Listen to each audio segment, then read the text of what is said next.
All right, guys, it's time for the Next Level Guy Show, a men's interview, interest, and improvement-focused podcast featuring interviews with the greats from all industries to help you better your life.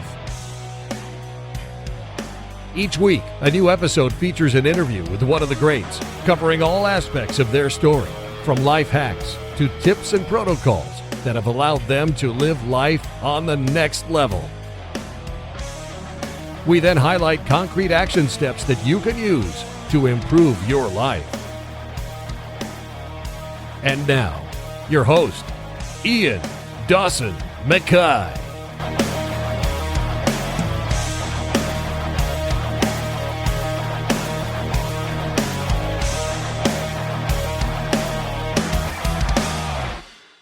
And today, the guest is Danny McMillan.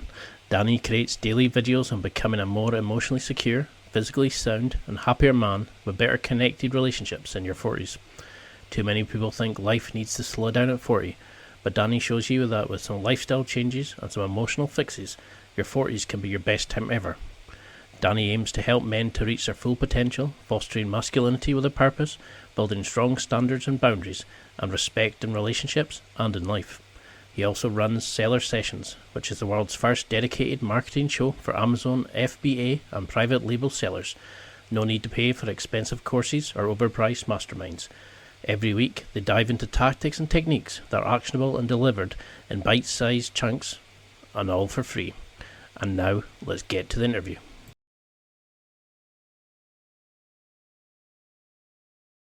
Thank you so much for coming on. It's an honour to feature somebody who I've followed on social media. Now I've hit the dreaded 40, as people say. But for people who maybe don't recognise you or don't recognise the name, how would you describe who you are? How would you sum up who Danny is and why people should follow your channel on Instagram? Yeah, so the first part is that, as you know, is that I've also got another podcast. We're up to nearly 1,000 episodes.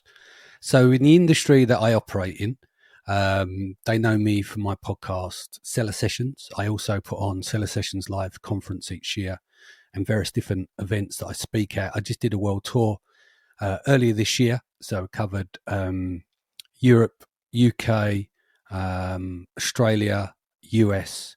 Where else did we cover? I think that's pretty much it, but there's quite a lot that we covered. Just there. a few.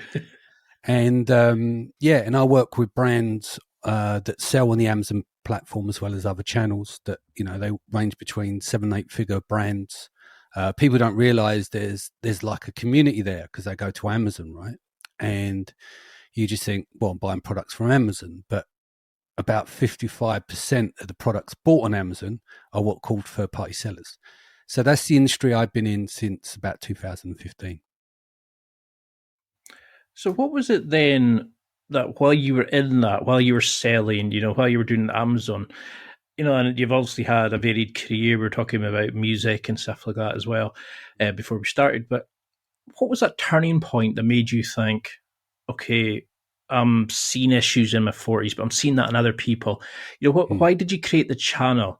How has it become such a passion project for you that, you know, that you've created this fantastic channel, given this great advice? Was there a turning point that caused that? What do you mean, Men Plus 40? Yeah. I mean, what was it that kind of, was there a switch that just came off and you thought, no, I'm having this issue, I'm seeing my friend having this issue? You know, why was it, where was the impetus to start the channel? Well, it started before the channel. So if we go back to October 2020, right? So basically, we're in the latter part of the first year of COVID, right? Everything dropped in March. And what I did throughout that period in the summer is like, everyone's on lockdown. There's not much going on. So in my industry, I went on a bit of a run. I remember saying, right, I'm going to do a podcast every day. While everyone's on lockdown, let's just keep everyone motivated. So I've done 77 days in a row. And that was 7 days a week. So we're dropping content on a daily basis.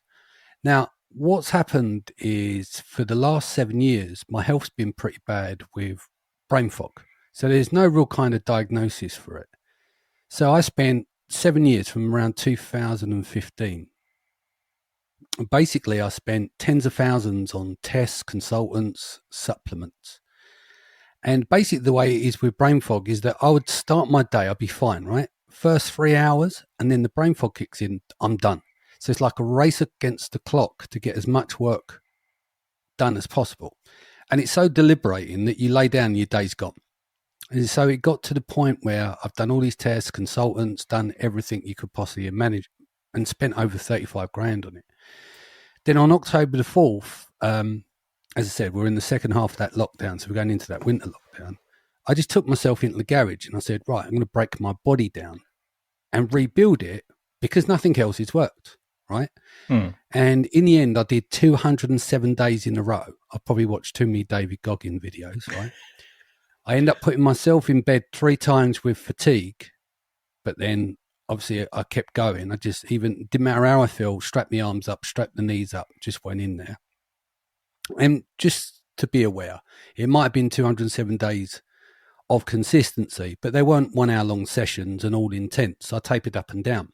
The goal behind it was, what can I do in order to, we're in lockdown, there's not much else going on. The brain fog was, everyone will tell you when you go to naturopaths or whoever, and doctors, NHS, doesn't matter what it is, you just got to relax, you got to lay down. Take these tablets and it hopefully will work, and you improve your symptoms and all these kind of things. And then I did read something that was talking about, is that how strong is your body? So once you got things like brain fog, so I was diagnosed from the testing, I had SIBO, I had heavy metal poisoning, so arsenic and high levels of arsenic and mercury. I also had mold as well from a previous property that I lived in. So what that does, it depletes your body. So the whole point behind it was, can I then work out a way of getting through this brain fog? I had no choice, because it's not a life to sit there every single day, 7 days a week, and then you're searching in the gaps, trying to search on the internet to try something new each, do this for 6 weeks. Do this for 2 months, do this for 3 months. So then as I was getting through the training and as the weight started to come down, and because I was measuring those as well, and then I started adding other things in like TRT, my testosterone was like 390. It's now around 1150, but I'm under a clinic. So it's at the top end of the range. So that was one thing. My body's depleted, or my T levels are low, and which, when you look at nowadays, last 30 years, men's testosterone levels are down huge amount. And obviously when you get to 30, it starts to drop off from there. Depends how well you're taking care of your body. So I started lifting. I also had my B12 done. And I think the range is something like 200 to 700 from memory. I can't remember exactly. Mine was like 79. And I kid you not, the lady turned around and said, I'm surprised you're not dead, because it was so low. I mean, it was a joke, but so was the levels. So I got onto B12 as well. But one of the most interesting things, and I've got no proof or science to prove it or back it, when I'm doing my weighing in for because I've got a trainer as well for lifting, and I've got a boxing coach. I used to box as a kid, mainly in the gym. But what would happen is with I think they're called impedance, weighing machines. So basically they'll tell you about visceral fat and stuff, and they're only guidelines. Yeah. So my visceral fat, I think, was like 22. It's now 9 or 10, my visceral fat. And what I've noticed is, as my visceral fat was coming down, the brain fog was starting to clear more and more. And from my understanding, from a doctor level, I've got no letters after my name, just plain Dr. Google. The fact is, when you're dealing with visceral fat, it's highly inflammable in your body. So you get a lot of inflammation from it. So the more visceral fat you have, the more inflammation. So it sets off other issues within the body, talking it in a non-technical terms. But I noticed once that started to come down, it started to clear up until it completely went. So that was one of the things that drove it as well, because I spent years building businesses, not taking care of my health and body or anything else. And then all the other stuff kind of comes into play, you know.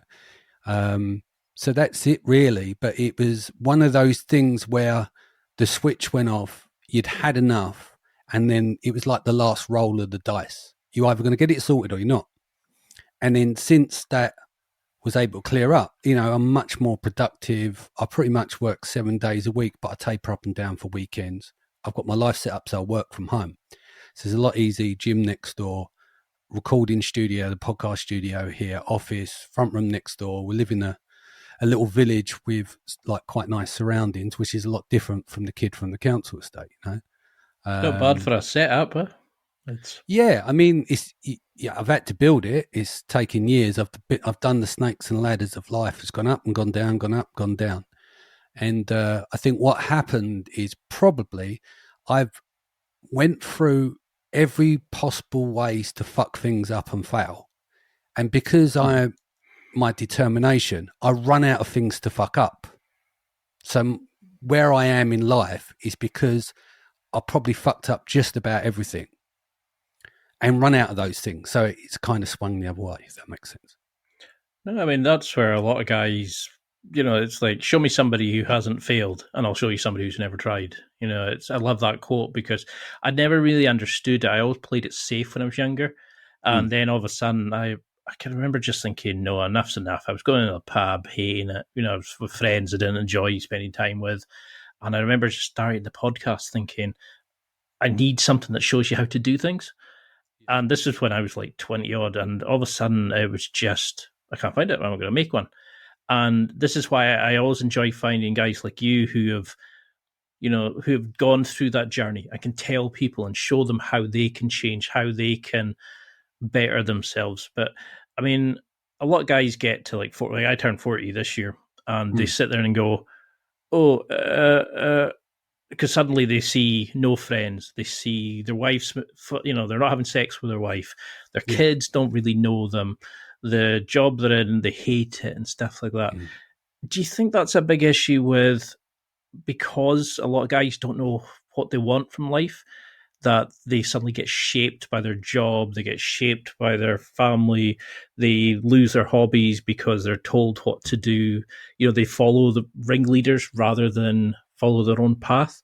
And, you know, it's hard for guys to change because they don't even know what they want to change to. Yeah, I mean, you've asked about a dozen questions there, but yes, one thing I want to... what I would, let's pick out these bit by bits and break them down. So first things first, right? So what we need to understand as guys, especially when you start to hit 40, we do not operate on the same biological timeline. So let me just break that down, what I mean by that. So if a lady wants to have children, she needs to have a work to a safety window of a healthy delivery, right? So there's a bit of a timestamp there of once you start going past 35, it becomes much more difficult. We know this because me and my wife, we'd lost a son and daughter. So know what's at stake here. We can also argue that women grow up faster and develop faster than men. But on the flip side, you've got guys, generally, they want to provide, right? So what happens, they're using their 20s to learn their trade, their craft, and basically they maybe decide they're going to go off and build a business and would have some failures along the way. So you could say, in terms of earning power, all this starts to take shape in their mid-30s and peaks mid-50s. This is going to be the time that you have your most resources, assets, and career on lock. So when you think about it, if you're working off your partner's timeline, you're looking at it as, okay, kids 28, 29, 30, yeah, or before 35. And then 35 is 5 years away from 40. But you haven't got your shit together normally if you decided to do this, because most people don't have what they want until their mid-30s anyway. So a guy might think, oh, okay, we've had all the children now, now it's time to move into the second half of life. When the reality is, if you've done a lot of work and you've built certain things, you peak 35 to 55. But because you're following the biological timeline of your partner, because that's fine, it's not a problem, but you see it that way. And the other side of that as well is years ago, and we're talking about centuries, men used to live to about 40 generally, whether that's through going back really early, if you look at evolutional psychology and biology. Now, they'll get to something like 40. That'll be disease, war, lack of medicine, etc. So there might be something that plays in there that you hit a certain age and you go, boom, that's it. Or you realise you're roughly halfway through your life. So then you go, well, what's it all about? What am I going to do next that's going to make a difference to my life? What's going to give me a purpose now? Because you may have got the house, paid off the mortgage, or in a good paying job, and then you're getting bored with the job now. Your kids are starting to grow up. You may not have the same level of intimacy and stuff in the relationship with your partner. So you start to get dissatisfied. You start to maybe feel like I'm a wallet. You know, I turn up, do this, take care of the kids, and there's the lack of appreciation there. But all that stuff can start to fester. And so then you decide, well, what's next, you know? And then if you've got your peer groups disappeared and then you don't go out with all your friends, then you're going to start to feel isolated. So really, it's like, how do you build all these factors back in and learn the fact that I'm 47 and I mentioned before this call, at 30, I thought I was done because I wanted to get to a certain level in the music industry. Like 30 was old. Do you understand? And then I hit 40, wasn't too bad, a couple of things. I'm now at 47 and I'm like, how do I extend this run now? Do you know what I mean? I've done a lot of work to get there, but how do I extend the run? So my mindset has changed towards it, not through just being deluded. I know I can't do what I did at 20, at 47 in the gym or whatever, but it doesn't matter. You work smarter. But I'm excited now. I still get up in the morning. I've still got energy and I want to get guys to come back and find out what's your purpose. Because if you've got a purpose and the reason to get up in the morning, a lot of things can change. But then you have to look around your life and take ruthless accountability. What do I don't like? Am I happy with how I look? Do I feel happy? Am I tired all the time? Am I bored? What can I do that's not self-soothing and just sitting in the pub to get over the week until Monday to go back to the job that I don't really want to do? And it's really starting to, first you have to work out what areas you want to prove, what you don't like. Some people say everything, but you've got to pick one or two of them and then work on those. But we can get into more questions.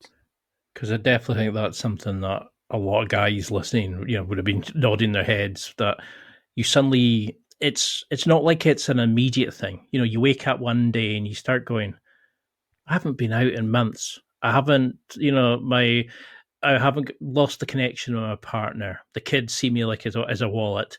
I've got no respect in the job, and suddenly it's like, what do I do now? And we all have, like, a lot of guys have this belief that 40 is right. That's it. You're screwed. Yeah. You can't go any farther. Whatever job you're in, you're screwed. Whatever relationship in, that's it.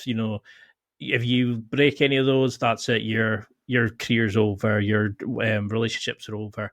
Especially if you haven't had the kids, you haven't had the relationship. And I felt that pressure. As a guy coming up to 30, people are like, why are you not dating? Or you should be out having kids by now. And you start realizing that your parents are going to die soon. They're getting to that age. I mean, I'm 40 now. I know that I could get married now. Say 75 roughly is the kind of, depending where you're living, is like the average age of death. So I could have 35 years with somebody, but in my head, I'm like, I must meet them now. I'm legit, and I could feel that sudden. Do you think that's where that midlife crisis comes from? That we suddenly take stock of our life, we actually review. Yeah, I think maybe we'll review, and then we become a bit disappointed if we haven't hit the markers that we want. right? And then that feeds into the engine, which is, unfortunately, that's a negative feedback loop. And then we can carry on down that path. And I suppose if you think that it's like a death from 1,000 cuts, isn't it? If you get chipped away at 365 days a year for 10 years, it's very subtle, it's very insidious, right? But it happens over time. And then you stop and you go, right, okay, this has been going on 10 years. What happened? And I think what happens with guys that come out of relationships and they've got no connection, human connection with anyone else. And so they go and move into a flat. They're trying to pay for 2 properties or however that's balanced out in the way the divorce works. And then they end up being quite lonely. And one of my goals is to get guys to level up, because regardless if you don't stay in the relationship, if you step your game up whilst in the relationship, either it fixes the relationship or it doesn't. And if it don't, the chances are you're going to have options because of the work that you did, you know? I mean, I've had a friend who, it didn't matter what relationship, it didn't matter how long he'd been single for, he would go out, meet the girl, and suddenly he would abandon all, you could never get him to come out for a pint, you could never get him to come and do something social. He lived the relationship, and then when he would break up, he would suddenly be texting, expecting you to drop everything and come out. It was almost like he didn't, it was like became like, like it was a symbiotic kind of organism. He lived through the relationship. His identity became the relationship, and that's what I think was terrifying. Was he lost who he was because he only seemed to feel fulfilled by being in that relationship. And I think this is where this whole thing about toxic masculinity, but then Andrew Tate has become so successful and things like that, because people are so lost that they allow a relationship become their life. But how do we even start distinguishing between what we should have? Because we're shaped by our parents, by our upbringing, schooling, cultural beliefs. Yeah. How on earth do we even define what masculinity is to us? Because to be a man, it's great to say, yeah, it's this, this, and this. But there's so many different levels of masculinity, of what people want and things. And, if it's a sort of flowing river as your priorities change through life and the different seasons of life, how do we even define what masculinity is and what makes a good man for you compared to what might be for me compared to Johnny down the street? Yeah. Well, this is interesting, right? Because when we look at it, you've got to look at masculinity and femininity as social constructs, right? So they vary across the cultures, time periods, whereas male and female refer to biological sexes of human beings, right? So you can be a man that isn't necessarily masculine, and that's all right, right? Okay. But you are still taking care of your own bullshit and you are a provider, right? So we've gone back to, I remember you asked me about becoming a man, you don't become a man when you're 18, right? And I remember you mentioning this, and it's true. You don't become a man when you're 18. That's an age, right? You go from a boy to a man when you take full accountability for yourself, right? So you have the ability and the intention, right? So you might not, you had the ability and or the intention, because some people don't always have the ability cash-wise to do, taking care of things, but the intent's there. Most men want that, yeah? You also have an ethical code to do the right thing even when it's hard. And you also got to look at your decision-making and say, does this decision serve me or the greater good? And that doesn't mean self-sacrifice, but it's about trying to make the right decision. So going back to what you're saying is, so as masculinity is a social construct, I'll give you my version, right? So emotional intelligence and self-awareness, right? So this is where emotional literacy comes in. Now you're talking masculine and you go, what are you talking about? Emotions, Anger is an emotion. A lot of good men in prison when they lost their shit. You get on top of your emotions understand how to control and convey them through emotional literacy, right, and emotional intelligence, you won't be in prison. Do you understand where I'm coming from? So there's always that mix-up of, I'm not saying to guys, roll around the floor crying like a little baby. A woman's going to find that repulsive as well, right? Equally, you're so shut down and you can't process your emotions, including anger, you're going to end up with a life where you're going to be deeply unhappy. So there has to be a middle ground, right? Then you've got respect. All men want respect, yeah? But respect starts with the self, right? And with self-respect and respecting others, this is where boundaries come in. This is the invisible line between two people. You go to here, you stop, and then that person starts, right? Honesty, integrity, and being direct in your communications. You know, it's very feminine to be indirect in your communications, but you want to put empathy and compassion on your words, right?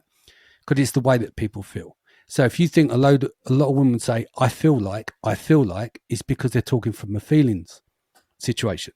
Now, if you're straightforward with your communications and you're really harsh and you hurt their feelings, of course she's going to say you got small dick energy. You know, if she is based on, do you understand? So there's a level of empathy, compassion, etc. Of course, the key one is responsibility and accountability. This is where you hold yourself highly accountable, but you hold people around you. I don't have anyone around me I don't hold accountable. And they can hold me accountable. It's a two-way street. If you can't be held accountable, you're out the circle. I'm not dealing with people that don't take accountability for themselves, man or woman. Could not care less. Does that make sense? You have to set a time. Humility. You need to have the ability to admit mistakes and the ability to self-reflect. You've got to look at willingness to learn and grow, because if you don't learn and grow, and you know that only a fool knows everything, we don't know everything. So there's much to expand on. Men are logical, right? We're always looking to solve problems. So we go off and find those answers. And so if you've got the willingness to learn, you've got the willingness to grow. Some of this sounds a bit woo-woo, right? We're talking masculine here. I'm not talking about getting back on the council state and let's have a tear up. But you need to be able to do that as well to a certain level. Do you understand? Yeah. Sorry, go on. Well, I mean, this is where because I hate the term like masculinity, and you know, like to me, it should be like I break it down into controlling your emotions better. You know, for finding a purpose in your life. Like I used to ask this question: what is divine masculinity? And then I started getting to the point it's like I've got friends who are both male. You know, like we've all got the same genitalia, etc. And they could maybe scrap every time we go out and get drunk with some random guy who looked across the bar. And then I could have a guy who's a complete nerd, would hardly throw a punch, still a man. But they're, you know, if you're living to your own values, taking accountability, you know, like dealing with your emotions, things like that. Like to me, we need to reframe masculinity and what actually is the key concepts of a man. Like you're saying, accountability, controlling your emotions. It's this kind of like twats like Andrew Tate who, you know, come in and say like, oh, you should treat women like this or you should do this and that. You know, it's if you haven't got somebody or your own vision of your own life, you're going to get controlled by others, be it your relationships, be it like a guru, like a self, you know, and I think this is where a lot of guys go wrong is I want to improve. I'll look at X and I'll try to be like them. But if that's not the role model for them, or they're the guy's a dick in real life or whatever, you know, and they buy the program expecting to change them, you know, and I think this is a thing. A lot of guys get 40, they get split with their wife and they go and try pickup, which then they create a character of you know, when you're trying to meet somebody, and girls see through that if you're not authentic. Then they try to, they're not working on themselves, so they're not becoming attractive. They're not building a life for themselves, so they're not, you know, so they're not becoming happy. And then you're rephrasing somebody else's prompts and questions and negs and all that shite. And this is then guys start hating themselves because they're not meeting anybody and they struggle. I just like, how would you get guys to start looking at all aspects of their lives and saying, because they say what gets measured gets managed. Mm. How do we start going, okay, my relationships are at this, I need to work on that. My physical health, like you were saying, is at this, and I need it to be that. You've trialed everything and then looked back and seen what worked, what didn't. Mm. How does the average Joe doing that, who's sitting in their bed sit, who's sitting in their life crumbling around them, what advice would you get to somebody to start and doing some probable analysis of their life? Yeah, I mean, it's tough because once you've been hit and taken down, and you're sitting in the flat and you've lost everything, it's very difficult for people. And I admire it, the people that come back. I call it the switch. Once the switch goes off, you go, I've had enough of this. I'm not going to do this anymore. And so, like when you are on low income, and I've been there, I've been broke. I've done it every step, and there are things that you can do, and the quickest, and it's not a quick fix, but the lowest hanging fruit is take care of your body, right? So let's break it down. Let's just say you're in a flat, you're on your own. You haven't got a huge amount of money, but you've got time. You can sit there and you can get 4 cans of Stella at night and drink those, watch Netflix, etc., etc. Or if you can't afford to buy weights, now I've got like a gym now, but my gym was my garage, which started as a cheap floor to ceiling punch bag. And I added equipment. But a quick fix for you, which I did in COVID, it's not that I couldn't afford to buy the weights. It's just everyone bought all the weights. So when I started, I was like, yeah, and you couldn't get a hold of weights anywhere, right? Because it's sold out everywhere, because with everyone being at home, they go, okay, I'm going to start getting healthy. Do you remember that? Everyone went on the health kick. Definitely. So by the time that October come around, I went to buy some weights. Couldn't get anything. It's going to take weeks for delivery. So what I did is went on to Gumtree. So in the US, you're going to have Craigslist, etc. Go into Gumtree, go to the clearance section, or look on there for rusty weights, right? Just some dumbbells and barbells and stuff. Most people want to get rid of that stuff. 1, it's rusty. 2, they buy the equipment and never get around to use it. It's no good if it's plastic, but we're talking metal plates, metal parts. Pick the stuff up, take it home, go on to Amazon, get the rust remover, just soak it. Wild brush it all off, get all the rust off it, then buy a metal spray, put down some cardboard, you got brand new weights.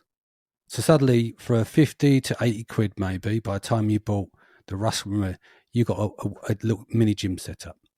If you can't afford that, go onto Amazon and get yourself a pull-up bar for $14.99 that fits in the architrave of one of your doors in a flat. Yeah, and then go in and do one pull-up, because a lot of people can't do pull-ups. I remember when I started, I used to do the pull-ups where basically just in the downwards motion.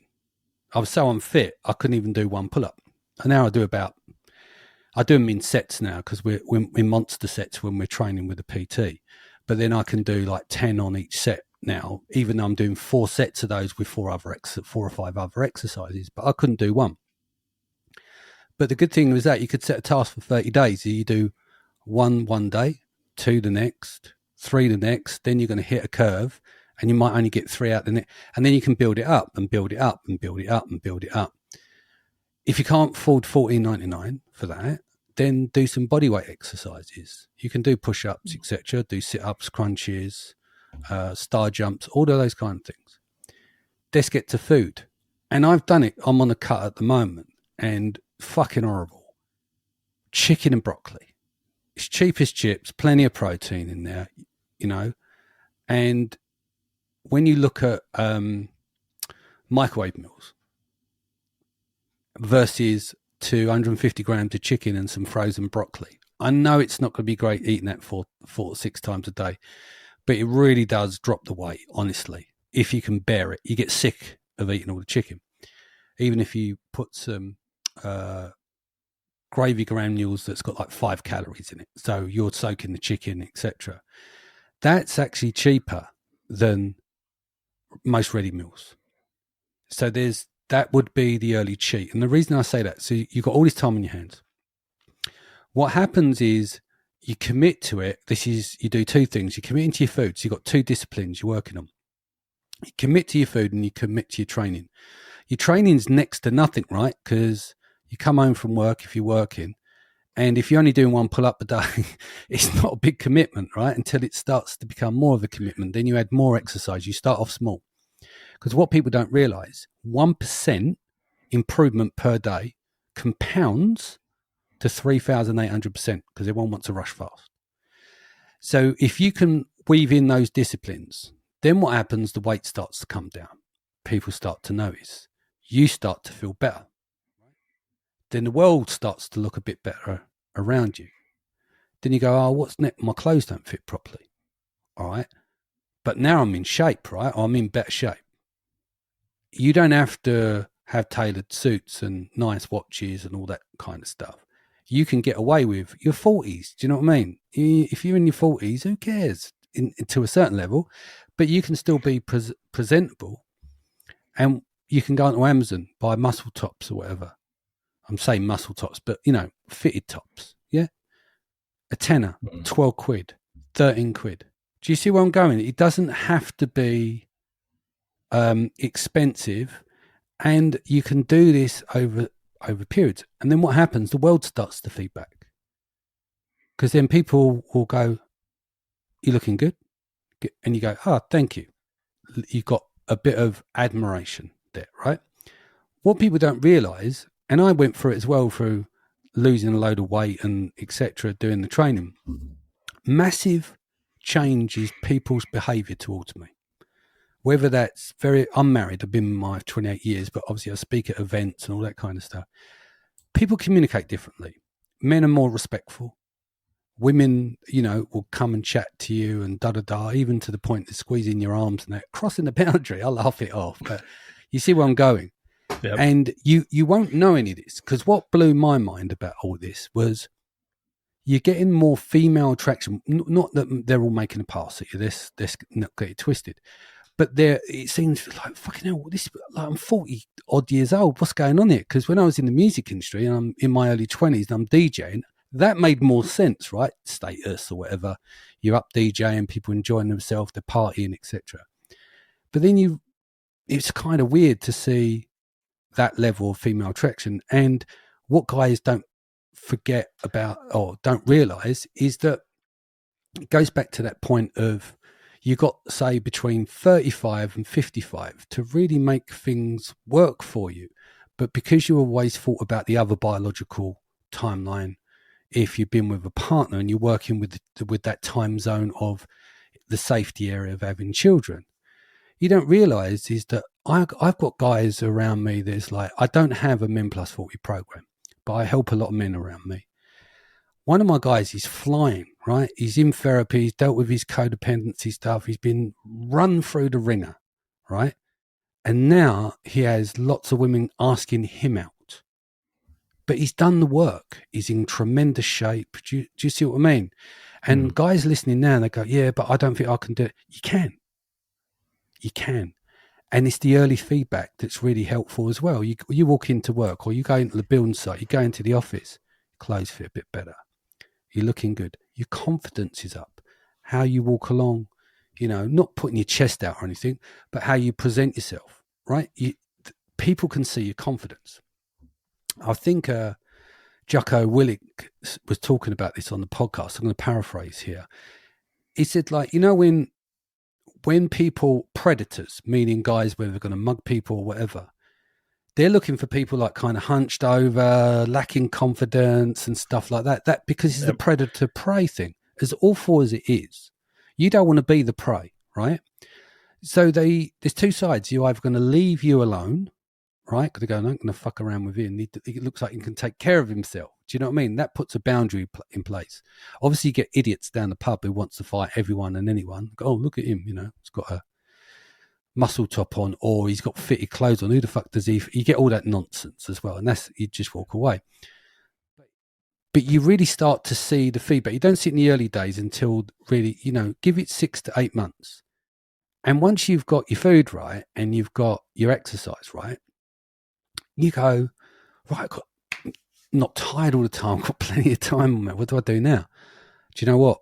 Do a bit of training. I'm going to start a business, or really like the idea of that. I'm going to do you understand? And the best way to get started on a small business is find something you enjoy doing. Let's say you may be good at writing. So you might go onto a website and do some copywriting. And now with ChatGPT and stuff out there at the moment, there's so much things that you can do.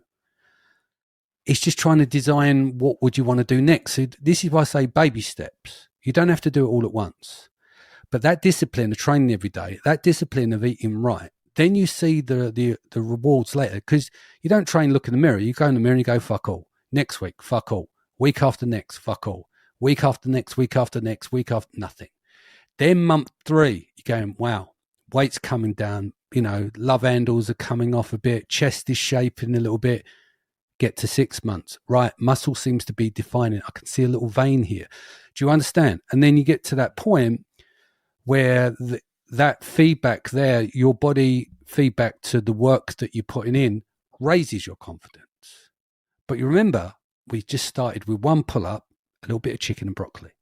Do you see where I'm going here? Yeah. Don't focus on the end goal. Like, I'm a massive component of that. You know, I always, like, I want my tagline to be 1% better in an area of your life every day, because as you start like looking at your life and, you know, like gauging my relationships, my whatever it is, you know, my health, my work, etc., people see where they're losing their energy leaks, and they go, right, I'm going to do this, this, and this, and they come out with 50 different things they're going to do in each area, and then they give up after 3 days because they've taken on far too much. They're tired after the first workout because they've gone balls to the wall.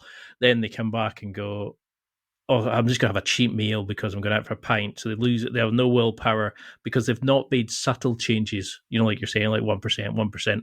And that's what I say to anybody is start small, you know, start with a body weight thing. You know, I mean, I've done that pull-up thing I do a pull-up every time I walk through the door. So when I was cleaning the flat, I'd go, all right, just a quick pull-up. And before you know it, you've done maybe 30 or 40 a day. And, you know, you're not pushing yourself. And then you're suddenly like, oh, you know, if you can't afford weights, do some press ups. There's always something you can start doing. I mean, this, like, I probably should say, this is for advice for everybody who's over 40. Yeah. This isn't just for guys who've had a divorce or something. Yeah, no, exactly. Yeah. I think I mentioned, you know, people who have hit rock bottom a few times, but I always say to them, it's like, you know, you define what you want in life. You pick your goals and stuff, but you can start improving them. And this is why I'm surprised you haven't got a program, because I know your stuff helps people. You know, you said we should always be looking to raise our value as a man. So regardless of what situation they are, how do we start raising our value? How do we not look at 40 as a doomsday scenario, but instead look at it as this is the season in your life where you have the most resources, and this is the season where I can truly become who I'm meant to be as a man, and look at it as a positive thing? Yeah, so raising your value, there's a lot to break out there. When I say raising your value, first you've got to start asking yourself the questions, right?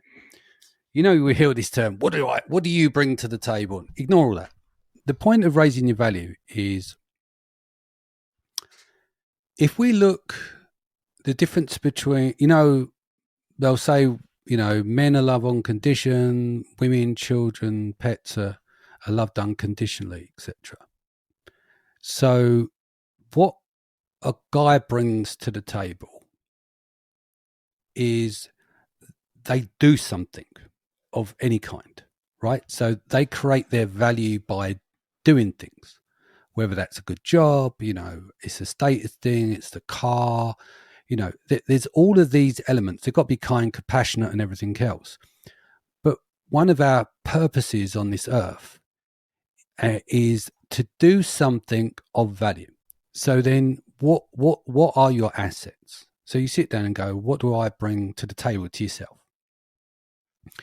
And people don't always understand, but it's not just how much you earn and the house that you live in, because your house isn't actually an asset if you're living in it. It's a liability because you live in the house. right?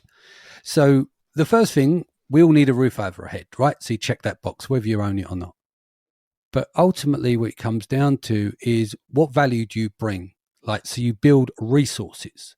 Your resources are your network as well. So let's say you've got a network of people in business and you know you can make a phone call and get things taken care of. That's very valuable, right? You have a good job or good business and you earn well enough to take care of a family. That's a resource that has value, right? You got friends that can rely on you to get stuff done, take care of things, and vice versa. These are all values, right? It doesn't necessarily always have to be the status thing, right? Because I know, like, no one wants to be at the bottom of the food chain in society. It's not good for serotonin either. But we've got to look at and take an honest appraisal of ourselves and say, what do we contribute, to ourselves, to your friends, your family, and society as a whole. That's where you start with everything, I know people talk about high value men, low value men, high value women. Don't worry too much on the play of words of the value aspect. Think of it as everything I do, whatever I do, I want to build as many resources as possible. And your resources, again, is your your network of people. That's a great resource because they can open doors for stuff and you can open doors for them. So it's really sit down and say, what do I have? Like, if we talk about fathers who live in the flat, their value is they're bringing as well is raising their children if they've got children. So what value do they bring? I want to be the best father possible to my children to give them a good structure within society. Yeah. Or you might own a business and you're employing people. You've got that responsibility. You add value to their lives by paying their wages. Yeah. So that they can take care of their families. So you should always be looking to improve yourself rather than go backwards. Goes back to my point, 1% every day, 3,800%. But did you know if you went backwards every day for a year, your value drops by 97%? Do you understand what I'm saying? You're going, if you flip it back and forward. I mean, that's something I definitely find with guys. It's like, I'm going to go out and make new friends. I'm going to do this and go out and meet girls and stuff. And I'm just like, before you even start that, look at some like hard and soft skills you can fix. Look at some of like the habits you can fix in your own life, like get better sleep, better nutrition. It's like, there's so much, like you were saying earlier, about controlling your emotions. That might make you have a better relationship with your partner because you're not flying off the handle at the kids and stuff. Like it could be, you could become more empathetic towards people that you work with, or like for me, say the students I deal with, I could understand them on a deeper level. So I could actually see where they're coming from to fix the problems. There's so many things you can do, like to become more accountability, like I'm going to mark on the calendar when I'm working out. I'm not going to stand for any excuses. I'm going to do my workout, 5-minute workout a day. I'm going to put an X on the calendar. And before you know it, you've done 30 days because you see that chain and you don't want to break the chain marked on the calendar. There's things like, how would you start with somebody to start controlling their emotions, to show accountability in their life, to get their own life in control before they start thinking external, do the intrinsic work that needs to be done before we start caring about status and all that sort of stuff. Yeah, I think the first thing you've got to look at is your childhood. Most of your programming will come from your childhood. So you are going to develop from, say, from 0 to 8 years old, right? So you're very malleable at that time. So all the influences around you is going to go into your programming. So let's just say that you was raised in a chaotic environment. You may find later in life you thrive in more chaotic environments. You might find that in order to feel loved, there has to be chaos. So you might be the savior that wants to go and rescue that person that's got a lot going on. And then you'll find that you'll disown or you'll abandon your own needs for that person. You know, going back to that guy that you mentioned earlier on, as soon as you were talking about that, first thing I'm thinking is attachment issues and attachment style. So he locks into that person and he lives his life through that person. So what there is a level of lack of boundaries to a certain degree, because he's not individuated. As soon as he gets into a relationship, it sounds like it's an enmeshment, because he abandons himself and goes into the relationship. And there's a level of love that he needs that maintains him in the relationship. And when the relationship is over, he's back out, he's on the phone. He's like, how you doing, boys? When we come back round again, because he hasn't fully individuated. He abandoned himself and his needs in that relationship. It's like when you talk about my other half. Well, they're not the other half because you're a whole. Does that make sense? Definitely. So you go into relationships as two wholes, and in that relationship, both parties have their needs met.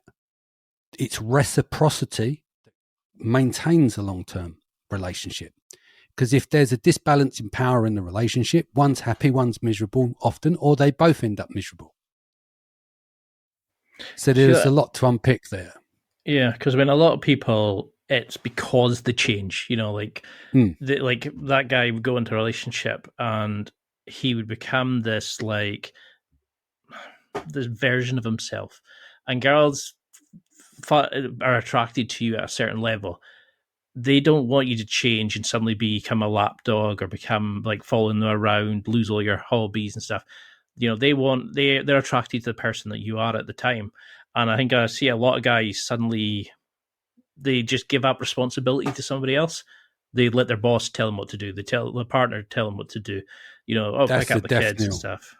Yeah, basically, if you turn yourself, not she, if you turn yourself into one of the children, you're going to kill any genuine burning desire. That's when you get dead bedrooms. But going back to your point, we all do it. I've done it. We all do it, and our partners will get complacent. Pretty much everyone does. So all this stuff that you did to win her, that all stops.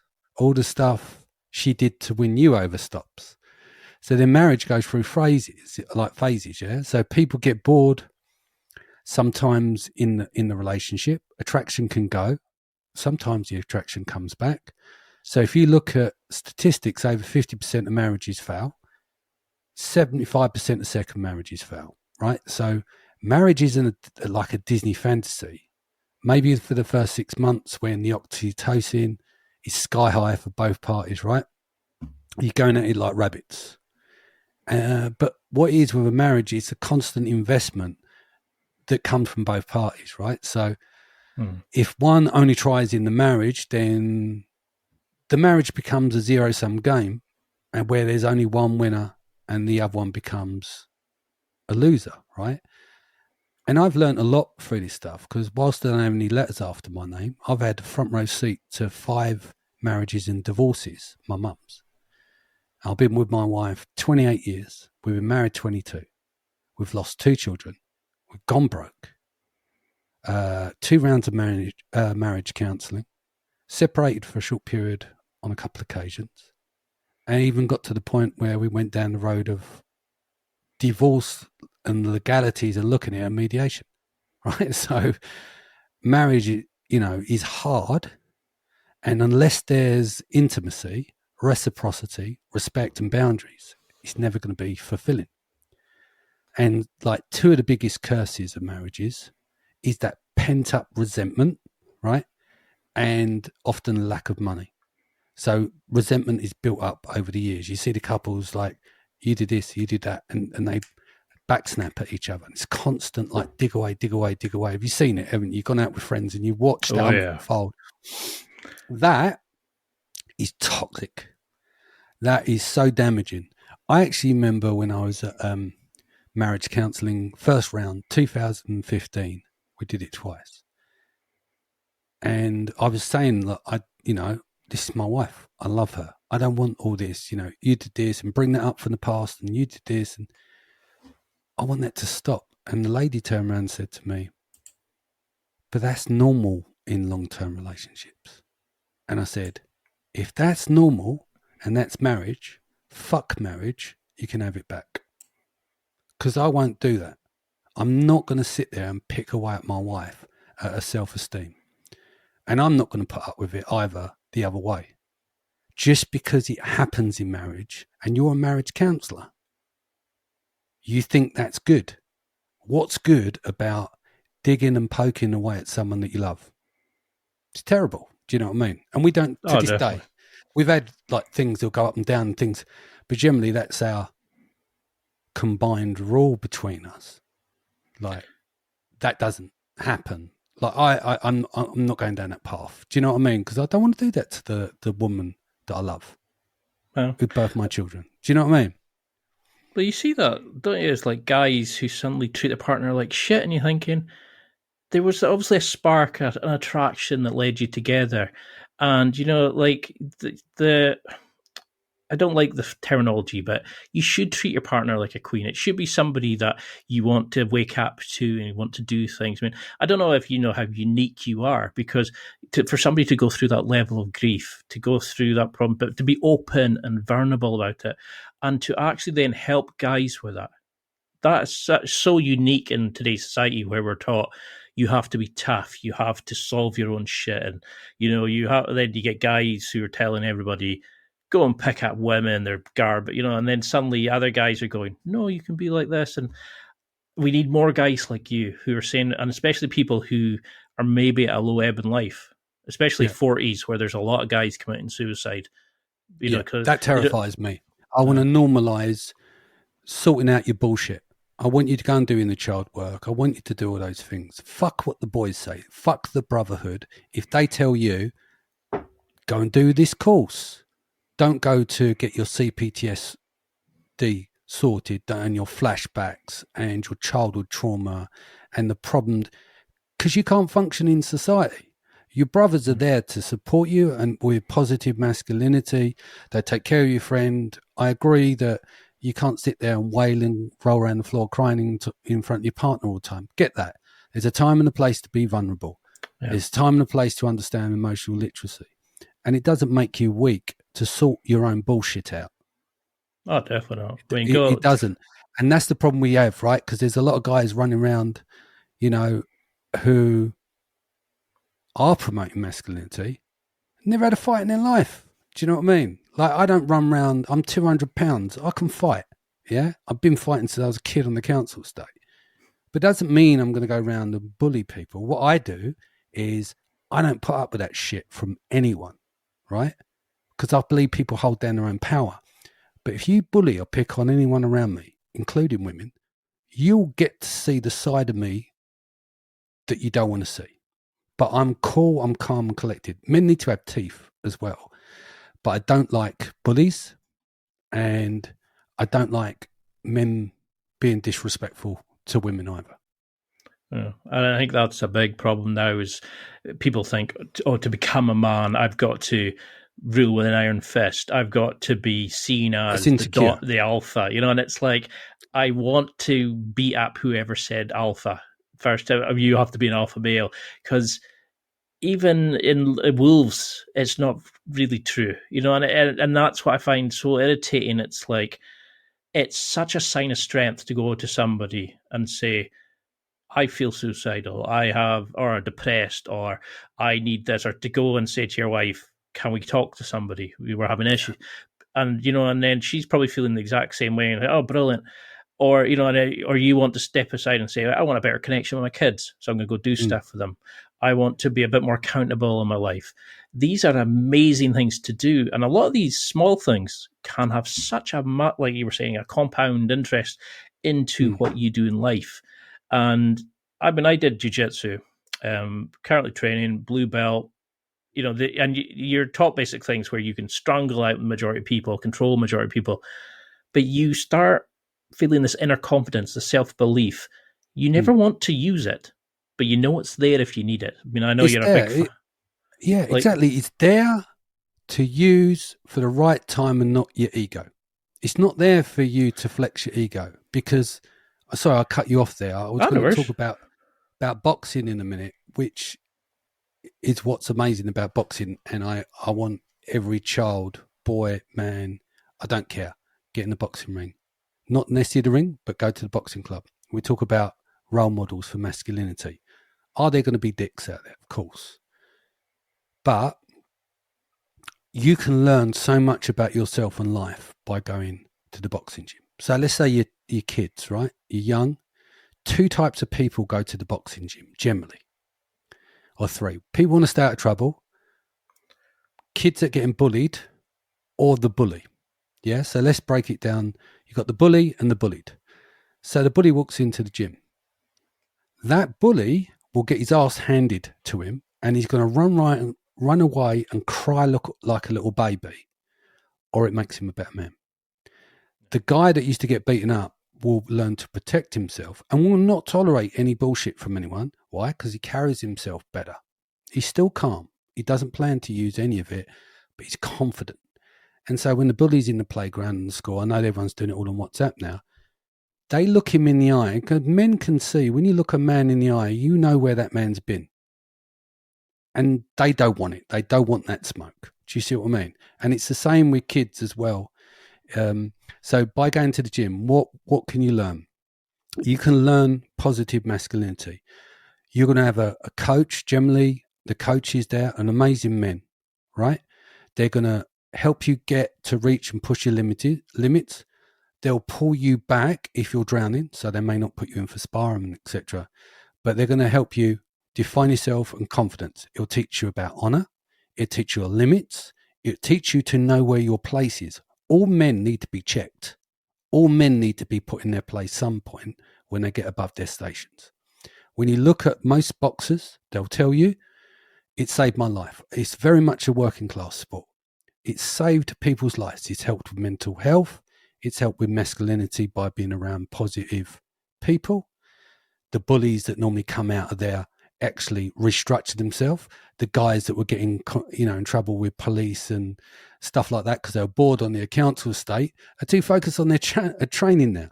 They're enjoying the training. They know the difference between the two and they go, I can get out here. They build discipline. They're taking care of their body. They're taking care of their mind. This all feeds into mental health. There's so many positive things that come out of that. And 99%, 97% say of boxers will never have a street fight because they know how dangerous it will be if they did for the other person. Yeah. For the other person. Do you understand? Because 80% of the planet can't fight. And you also have that lack of ego, because you can take care of yourself. So you think, yeah, you're more likely to go, look, mate, leave it, And I think that's a big thing here is it's like how many guys are listening going, but, these are friends I've had for life. And it's like, yeah, go get some better friends. Go to meet-up groups. Take up a sport where you're taught self-respect. But yeah, it's almost like self-love for yourself. You understand that you don't need to scrap to prove you're a tough guy. You don't need to go and start a fight because that's the masculine thing to, like that guy I was talking about earlier. I remember him saying, or somebody bitched about him on Facebook, and he goes, you need to come back to them because it shows you, that you're like in control, it's a dominant thing. I thought, you block them, move on. And I just thought, why would you waste your energy? Yeah. Rather doing that than sitting there going, fuck off, grow up. And there's like, I always say to guys, create, not consume. Go out and take up a pottery class. Go and do something that you want to do. Look at your life. What did you want to do as a kid? I want to learn to cook. Go and cook. You'll meet people there who have the same interests in you, who will become friends, and like I say, jiu-jitsu for me, it's changed my life. Met friends that would never have met before. Same with you with boxing. People who are in trouble, it gives them a focus. And, if you want to go to the gym, fine. If you want to go to boxing, fine. If you want to do, volleyball or something, do what makes you happy. And then you start getting that self-respect. And it's the way you hold yourself. And then you find that spark again that I think a lot of guys lose at 40. And then you start thinking, girls notice it, or your wife notices it, your kids notice it, and it's like you start building a connection, and it's little by little you start speaking to people. And like I find that with this, like people go, how can you talk to people for an hour? Easy. You are interested in them. But I get so much from this because they light a spark of me in something else. And then that leads into another thing. That leads to another thing. And, it's 40 isn't anywhere close to death, but I think that's when you realize you're finite. I don't even know how to pronounce the word properly, but you get to that point where you realize it's like you're not infallible, and you're on the second leg, right? Yeah. Regardless if we have an advancement in technology, you might get a squeeze out of an extra 15 years, right? Through new technology. I'm 47. 10 years time, there might be something that prolongs life to a certain age, right? So we now know that everything we do really matters. And do you know what? Your most precious thing isn't money, isn't your house, isn't your car, isn't your watch. It's your time. Definitely. It's learning to use your time right. And who you give your time and attention to. You value your time. There was a... It's time for a quick break. There are millions of potential products to buy, so how do you know which ones are worth your hard-earned money? Simple. You go to nextlevelguy.com/affiliates and explore those that will transform and improve your life. You'll find deals, listener exclusives, and special offers with some great companies. Recommendations are 100% honest and only on items Ian has tried or believes in. The companies showcased will make you a better man in all areas of your life. Simply go to nextlevelguy.com/affiliates and level up.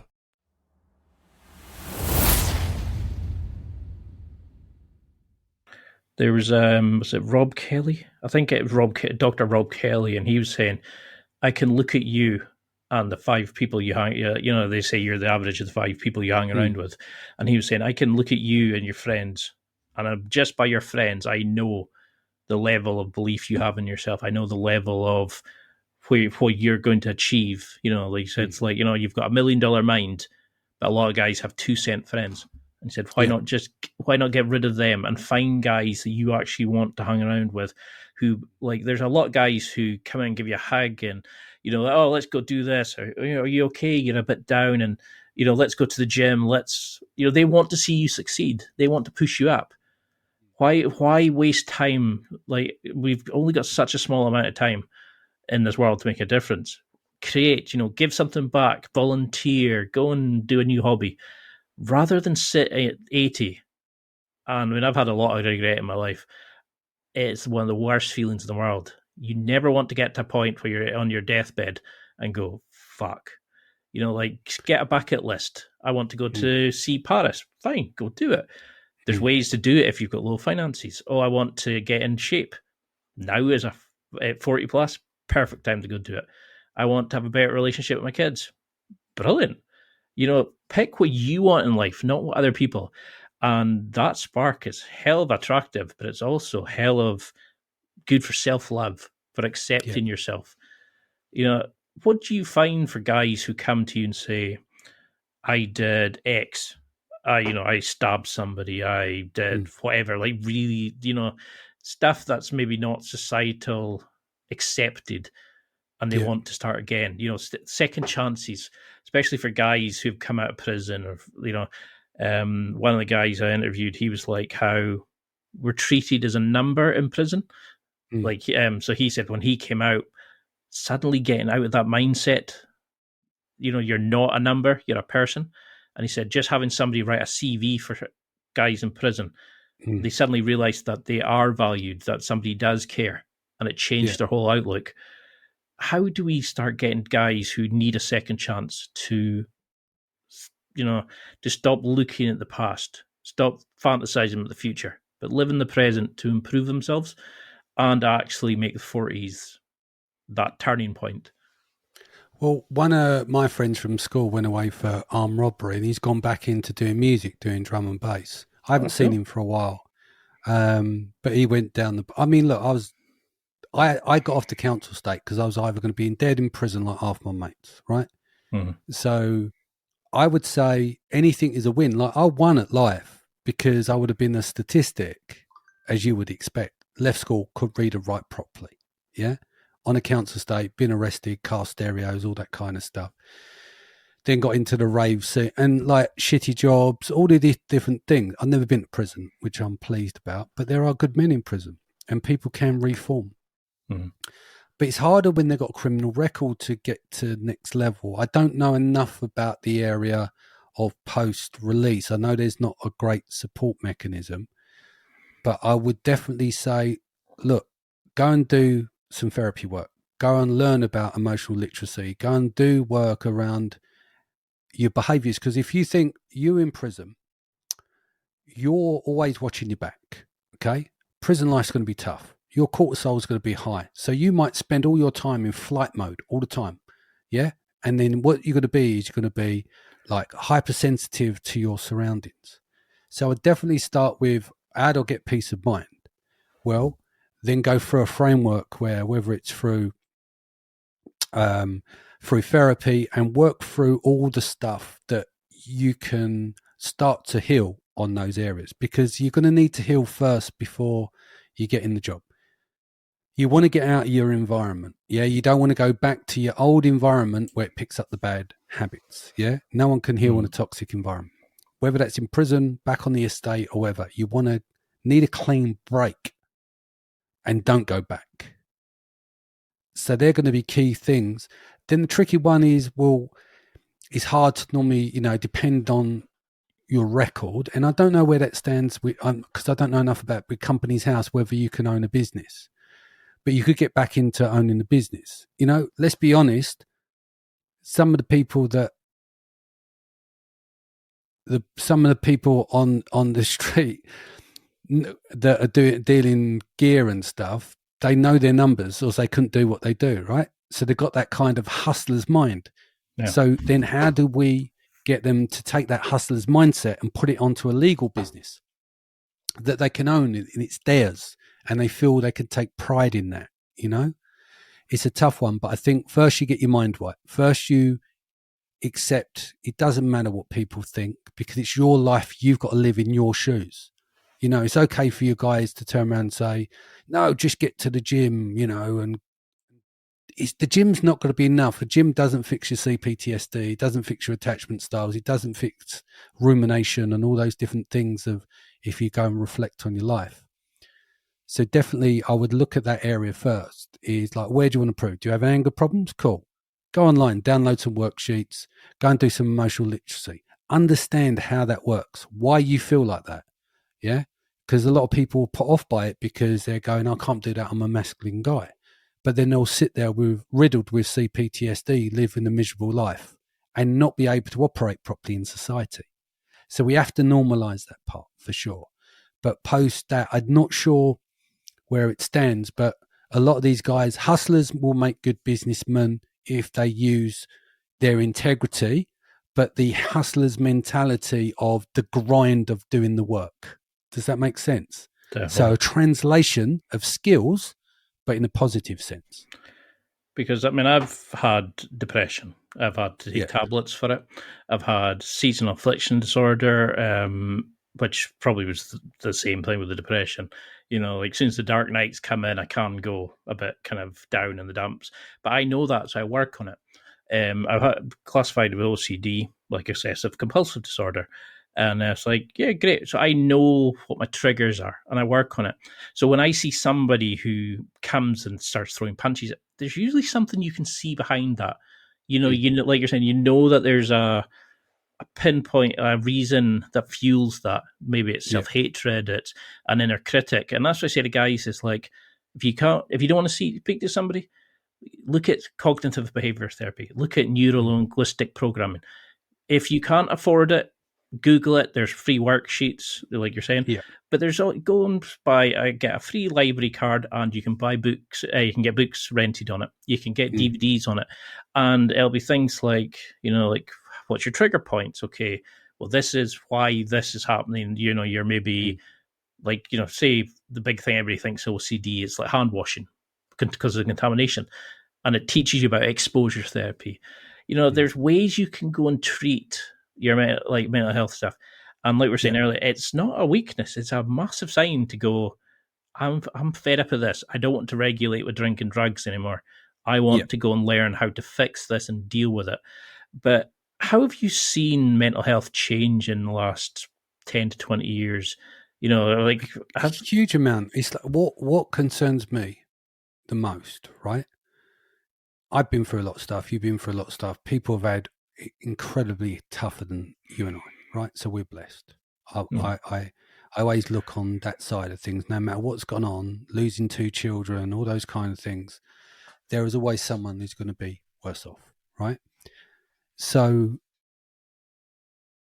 when we look at the last 10, 20, maybe 30 years, and we look at the rise in self-deletion of men, I'm looking at it and going, well, hold on a minute. My granddad, we went to war, took a shell, come home alive to his family, broke his back, hard work, working on the docks after. And what he went through, as an example, and they never had any of that support. But now we're smothered in support. It's everywhere. If you reach and go online, there's always, whether that's a YouTube video to help you with mental health fortress, whatever, if you do a search, right? There's so much available. We live in the safest times on record that's ever been recorded. The problem is, because the world's fully connected now, the news only wants to give you the bad stuff. Yeah. Because our news isn't filled with all the good stuff. It's all the negative stuff, which gets perpetuated. So we get the impression that we're living in tough times. We are, there's a recession kind of kicking in and people are struggling. I'm not denying that whatsoever. But we, as men, we've got to realize is that we have gone soft. We've got too much convenience. We've had too much protection. We've had too much of, when we're younger, depends on your childhood, right? It's going to differ. But you may have been raised where you come 6 in the egg and spoon race and you got a trophy. You may have been like where you didn't ever have to do a job you didn't want to do. You may have been like you got a cold so you didn't go to school. You might have been like your mum still makes you lunch until you're 15, 16 years old. And all of those things play into those patterns. Yeah.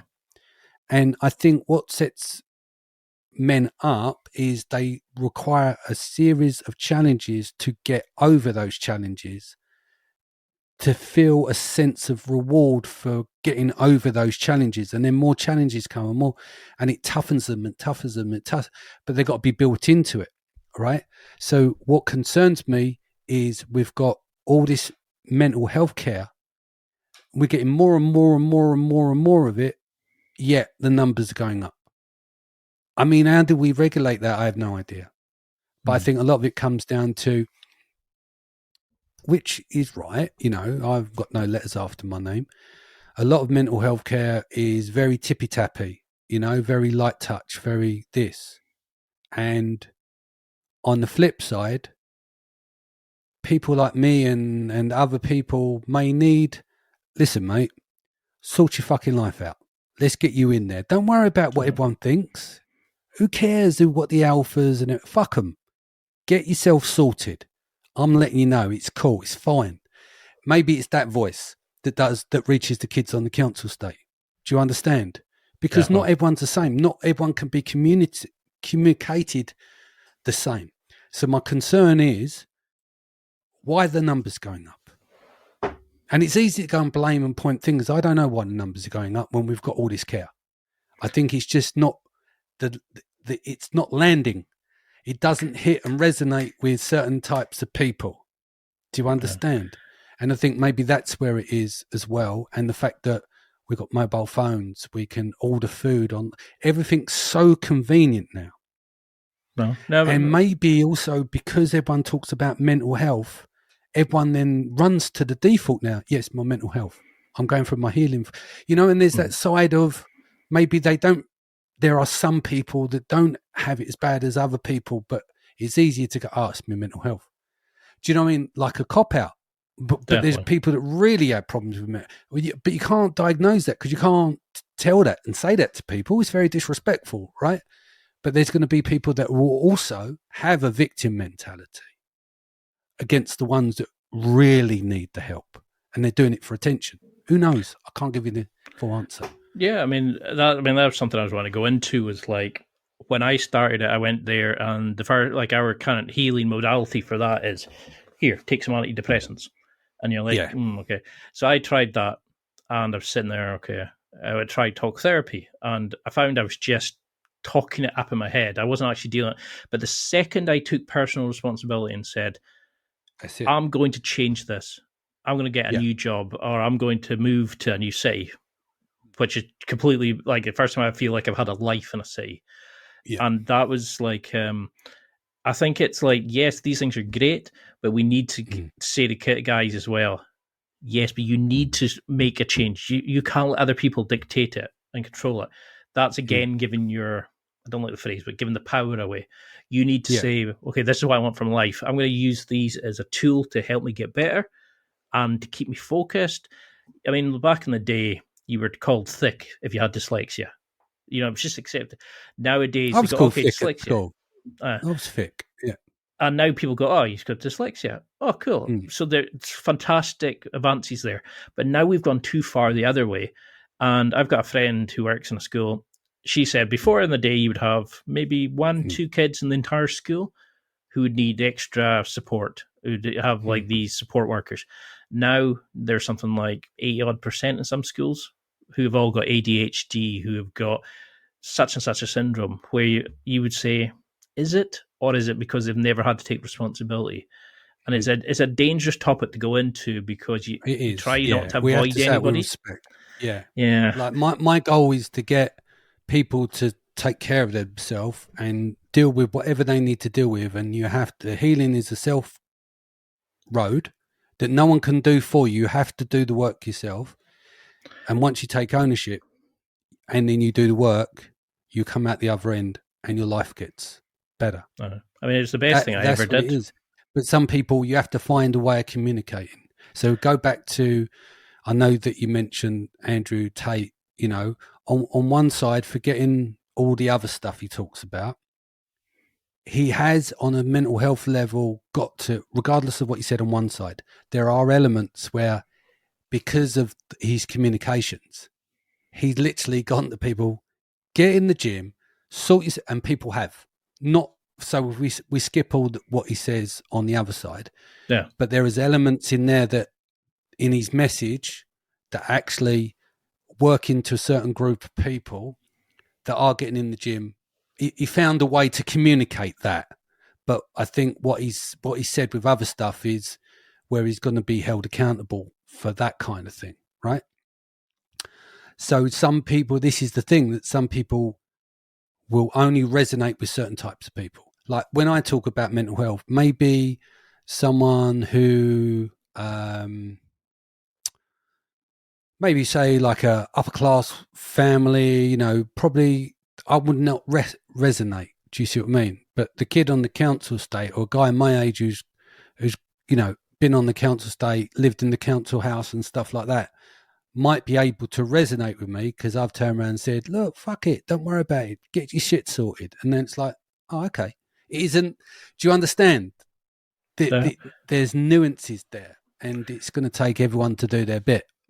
Because I remember when I had really bad depression, I can remember not going outside for a couple, you know, because I could work, I could do like a weekends. I would come home on a Friday night and I would barely go out the flat again till Sunday. I would buy what I needed because I was, at the time, I was living in a place I hated. I was terrified of like going into college and stuff like that because I would go in and do the classes and go home.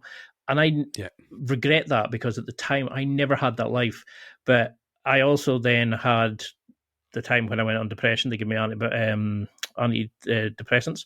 And I can remember sitting there, and after that initial wave of feeling good, you sit there and go, well, now? You realize you need to then step up. And then I needed to make that step to change it. And that changed my life. And that's why I'll say to people, it's like, use these things, have a great time, you know, like go in and speak to somebody and all that, but don't just sit and think about it. Go and deal with it. And you have that, like that personal accountability. And suddenly that one change here, tidy up your house a bit. Okay, cool. Okay, maybe speak to that cashier if you've got a bit of social anxiety. Just like, how's your day going? All right, you don't need to have a thing. And I always say people have treat everybody the same. CEO, janitor, cashier, whatever, does not matter. And it changes their day. They put a smile on their face, and that knock-on effect. And it doesn't need to be anything big. And before you know it, you're suddenly getting the confidence. I'm going to go approach that girl. I'm going to start a business I wanted.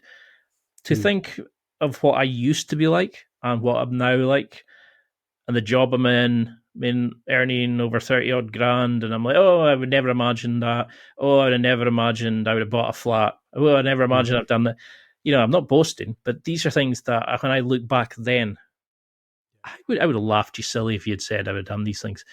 But you need to go that first step. But suddenly, I turned 40, felt terrible, and I contemplate going back on the tablets. And then I took them for a couple of weeks, a couple of months, and I didn't feel like they were changing anything.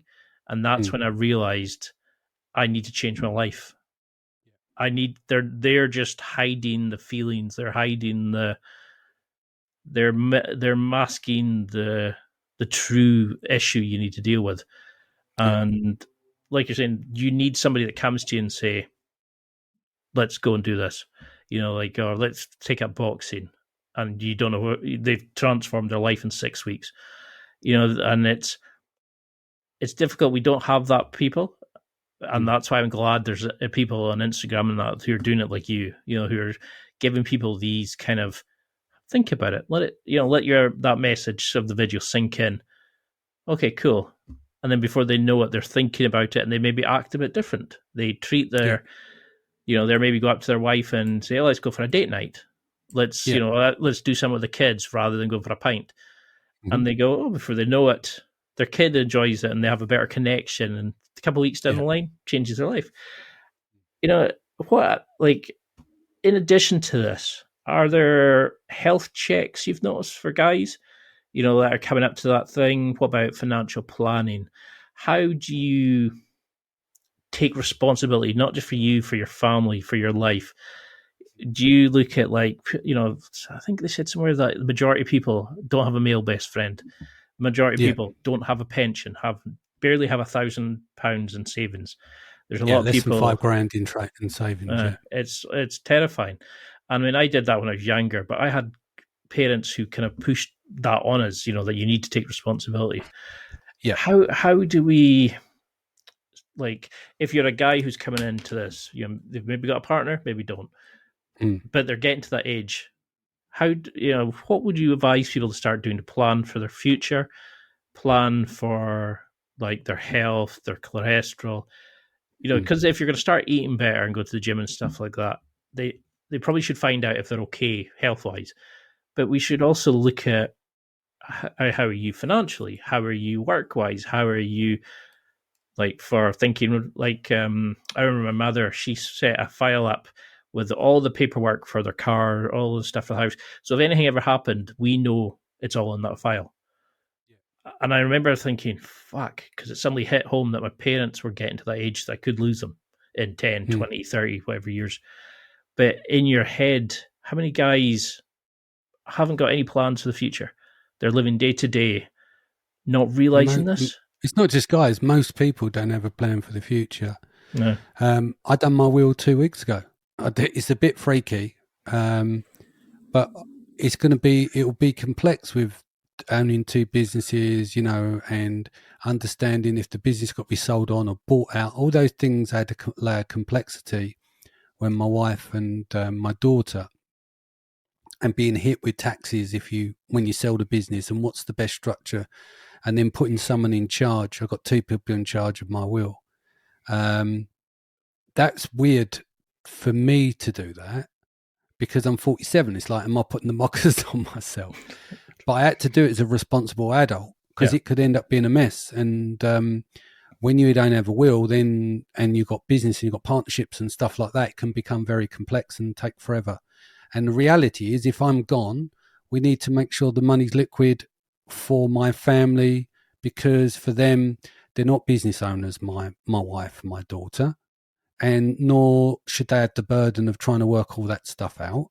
And the reality is that they're going to want access to the money to be put away to do with what they want to do with that money if the day were to come. Does that make sense?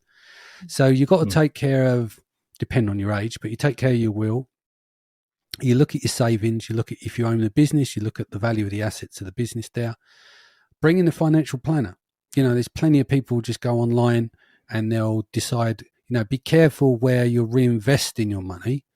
I've got investments through the business as well. My partner is I've got an agency. We've got a technology company that looks after pay-per-click advertising for brands on Amazon. We build all our own technology, but we've started to invest a lot of reinvested profits from the business into the markets. Whereas I let him get on with that. It's not my world. I invest in people. But it depends on what your flavor is and what you want to do. You want to be looking at speaking to different financial planners, look at their financial instruments and make sure that they're not bending you over and there's all these different fees and you walk away with nothing. Yeah. So do some research on the market. Think about if the value of leveraging any properties that you own, you know, as your assets, not the ones that you live in them, and just try and set something up for the future. But unfortunately, you know, I think in the UK, there's maybe 12-13% are earning six figures and above of the country, right? So a lot of people are living on a tighter income. And I think we are now in that world where it's just pure consumerism. We've got so much credit and debt out there, and we're encouraged to spend. And money just gets printed endlessly, right? And I think as a whole, we have to take responsibility of that as well. You know, it's one thing to have some savings and the investments, but then you got to look at your debt, and you don't want to be leveraged in a load of debt. But we're encouraged in that. You know, we go to college, get in the debt, then go and get a good job. We're not telling people skip college and we're not saying to the school, teach more people to become entrepreneurs, to create more jobs, to create more people that can be self-contained themselves. Look at, you know, situations with COVID where people were either furloughed, they were laid off, or, you know, guys working on the building site. Some of them are just out there working through COVID, risking their lives, you know? And it's like, can we get to the stage where we can encourage people, more and more people, to start their own businesses, to have the hold over their finances so they're not going to get a payment from a third-party company where, you know, the days are gone of getting a carriage clock and a watch or whatever at the end when you're 60. You know, like, you can do as much time there as possible, but they're going to replace you at some point. So I want to encourage more men and women to start their own businesses. My 17-year-old daughter is a grafter. She's just saved $3,000 up to buy a car. Awesome. Bought it the other day. 17 years old. And I'm like, I need to get you to understand financial literacy, because you're selling your time at the moment. You need to not be selling your time, which is a day job. Yeah. And I said, you can make all the mistakes you want in the world because you've got the safety net of us. What most people do is they get sick of their job and then they decide to start a business when they're leveraged with responsibilities. And I'm like, by 25, you could be doing what you want to do. You'll fail a few times, but you're not paying the rent or anything. This is perfect. And I also wanted to know, because wherever I do leave, as we see, the second generation, third generation blow it all, right? So I need to understand the value of money as well. And if I can get her to understand, and she wants to do it, you know, not everyone wants to be an entrepreneur or a business owner. She means she'll respect whatever I leave behind for the next generation. You know, I want to break that generation. We're from East London. No one's had a pot to piss in and a window to throw it out of. I'd like to think that my children's grandchildren will be okay to a certain level, you know? I mean, that's why I'll say people is like, you're just like your dad isn't always a compliment. You know, it's like, look at it as a sort of three. My dad was an alcoholic. Yeah, I mean, look at it as like I'll a three-part times. pack. Like, my dad is like very shy emotionally, Right. hard worker, very graphs and all that. But because his dad wasn't very good, and I don't know if you've seen those like pictures where it's like the granddad shouting at the dad, "You're worthless," and then the dad shouts at the kid, and then that kid says to his kid, like he puts a hand up to block it and says, I love you," and you're saying it's like, Yep. don't repeat generational like issues in the family. You can change anything. So use tools like talk therapy, antidepressants, and all that to deal with the drama from the bullshit. Put personal responsibility in, like wills, life insurance, and things like that in for the future. But live in the current. Have a great relationship with your kids. Try to fix yourself. Look to improve yourself. So I always think it's as a kind of 3-prong attack. And take responsibility, but use these tools that are there. We live in where you can pull out your phone and have the world of free, and there's heaps of free resources like Harvard and all these other places, and most people sit on TikTok and then they let social media, instead of becoming a learning experience, they use it to compare themselves and beat themselves up. Whereas you're judging your entire life against somebody's perfectly snapped picture. They've taken 30 times to get the right light, to get the right, we're judging ourselves. Kids are getting cyberbullied because they don't have the best trainers, or, they're not doing this and that. And that's life I want to change. I want to encourage people to realize a small change a day might not seem much. Before you know it, it changes everything. But how do we put like the boundaries in our life? How do we how do we like connect better with our partners, but put the boundaries in? Like, when is it time to end a relationship? When is it time to end a friendship? What do you look for? Is it just that they don't take personal responsibility, but what else would you look for as a red flag?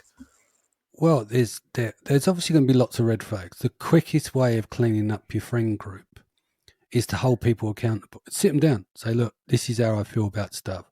Like we're on the same team, and I want you to come to me. And I've said this to my friends, and they do, and they'll hold me accountable. If I fuck up, I need you to be brutal. I need you to come to me. I need you to tell me the things I need to hear, not what I want to hear. And I always say to people, I'm going to tell you what you need to hear, rather than what you want to hear, regardless of the impact on the relationship. If I have to lose you as a friend because I'm telling you you're fucking up and you're out of control, and you either get on top of it, because what people don't realize is that's a strength. Because most people that are fair weather friends won't tell you that. They'll just go, yeah, go along with stuff, because they're normally part of that pack, right? So what happens is your friend groups gets very small. Once it gets small, you got the perfect size, because the thing is, let's pretend there's a table there. Like, depending on where you are in life, the table starts small. Then you get a bit of success. The table turns into a banquet table. Then you fall off because it cycles. Not everyone stays up. That banquet table ends up being a small table again. They're the ones after that cycle is what you want. There's always going to be people hanging on. There's going to be around people for wrong reasons. But the quickest way of cleaning up your friend group is to hold people accountable and let them hold you accountable. And do it respectfully. You don't have to be rude, because the wrong people hate to be held accountable. It's like kryptonite to some people, and that'll clear them out of your life really quickly. You want to keep away narcissists where possible. Everyone runs around, calls everyone a narcissist now. There are 9 traits of NPD, and it has to be done by a clinician. And basically, you've got to meet 5 of the criterion. Sometimes that'll be comorbid, so it'll cross over, a bit of borderline personality disorder, histrionics, etc. And then you've got psychopathy, which is a smaller percentage of the population. A lot of those will be in prison, of course, but there are some high functioning ones. So effectively, if you don't know anything about narcissism or the spectrum of cluster B, then one of the biggest things to understand is you've got to be able to trust your gut. When something doesn't feel right, it's not right. And it depends how someone makes you feel. If you feel a bit weird around someone, If someone, it doesn't connect with you, there's something there.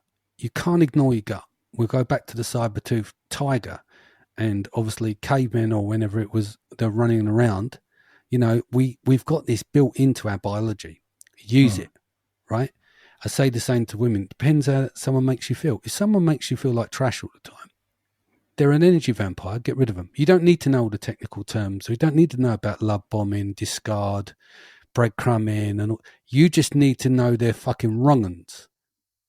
Go no contact. Get rid of them. Definitely. Yeah. In a relationship, there is no point in being in a relationship, a love bond relationship, i.e. marriage, if there is no desire whatsoever. Because both parties will be fucking miserable. As hard as it sounds, do you want to be miserable for the rest of life? Because there'll be two people miserable. Because you're never going to measure up. You can't be in a relationship where there's no reciprocity. You can't be the one doing everything carrying the relationship and then nothing comes back the other way. Yeah? You've got to hold yourself to a level of value. It can be very tricky and complex to go through all these different things to try and understand. Yeah? But if you hold yourself accountable, you take care of yourself, you take care of your mind, your body, your soul, and your money, you don't have to stay where you're not valued. If you're not valued where you are, you move on and you find people that will value you. Because there will be people out there that value you. I mean, that's a big thing I say is see people for who they are, not for who you want them to be. Or what happens is people will show you who they are, and when they do, believe them. Just watch them. Don't take any notice of anyone's words. Watch their actions. Because I see people saying like interview your coaches, like at the gym. You don't have to just take the first trainer they give you. Interview like the people that you're wanting to work for as much as going to a job interview. And I'm thinking, but how many people do that with their friend groups? How many people do that in their relationships? And, if somebody acts a certain way and you're not happy, they're not going to change. A lot of time, unless you're not going to change them, they have to feel it themselves. And yes, it might be horrible to become single again after a long-term relationship. But if you're not happy now and they're not willing to put the work in, sometimes it's safest to walk away. And do you know the other thing you got to be careful as well? Self-awareness is so important because there's so many people out there who think the other problem in the relationship is the problem when really it's them because they lack the self-awareness to realize. Have you heard of the term reactive abuse? It's where someone would keep digging and pushing away at someone and that person explodes because they've had enough, because they're not going to put up with the nonsense. And then they'll go, see, told you. Like switching it back on you. Why you got such a problem done? But really, it's the other person, and the other person reacts. That's why it's called reactive abuse. It's very insidious. You have to be very careful of that as well. So being being as self-aware as possible. No one's 100% self-aware. There's always going to be stuff we miss. People will listen to this podcast and they'll pick holes on me and they'll go, he's insecure about that. Because they see things I don't see. Do you understand? And I know that.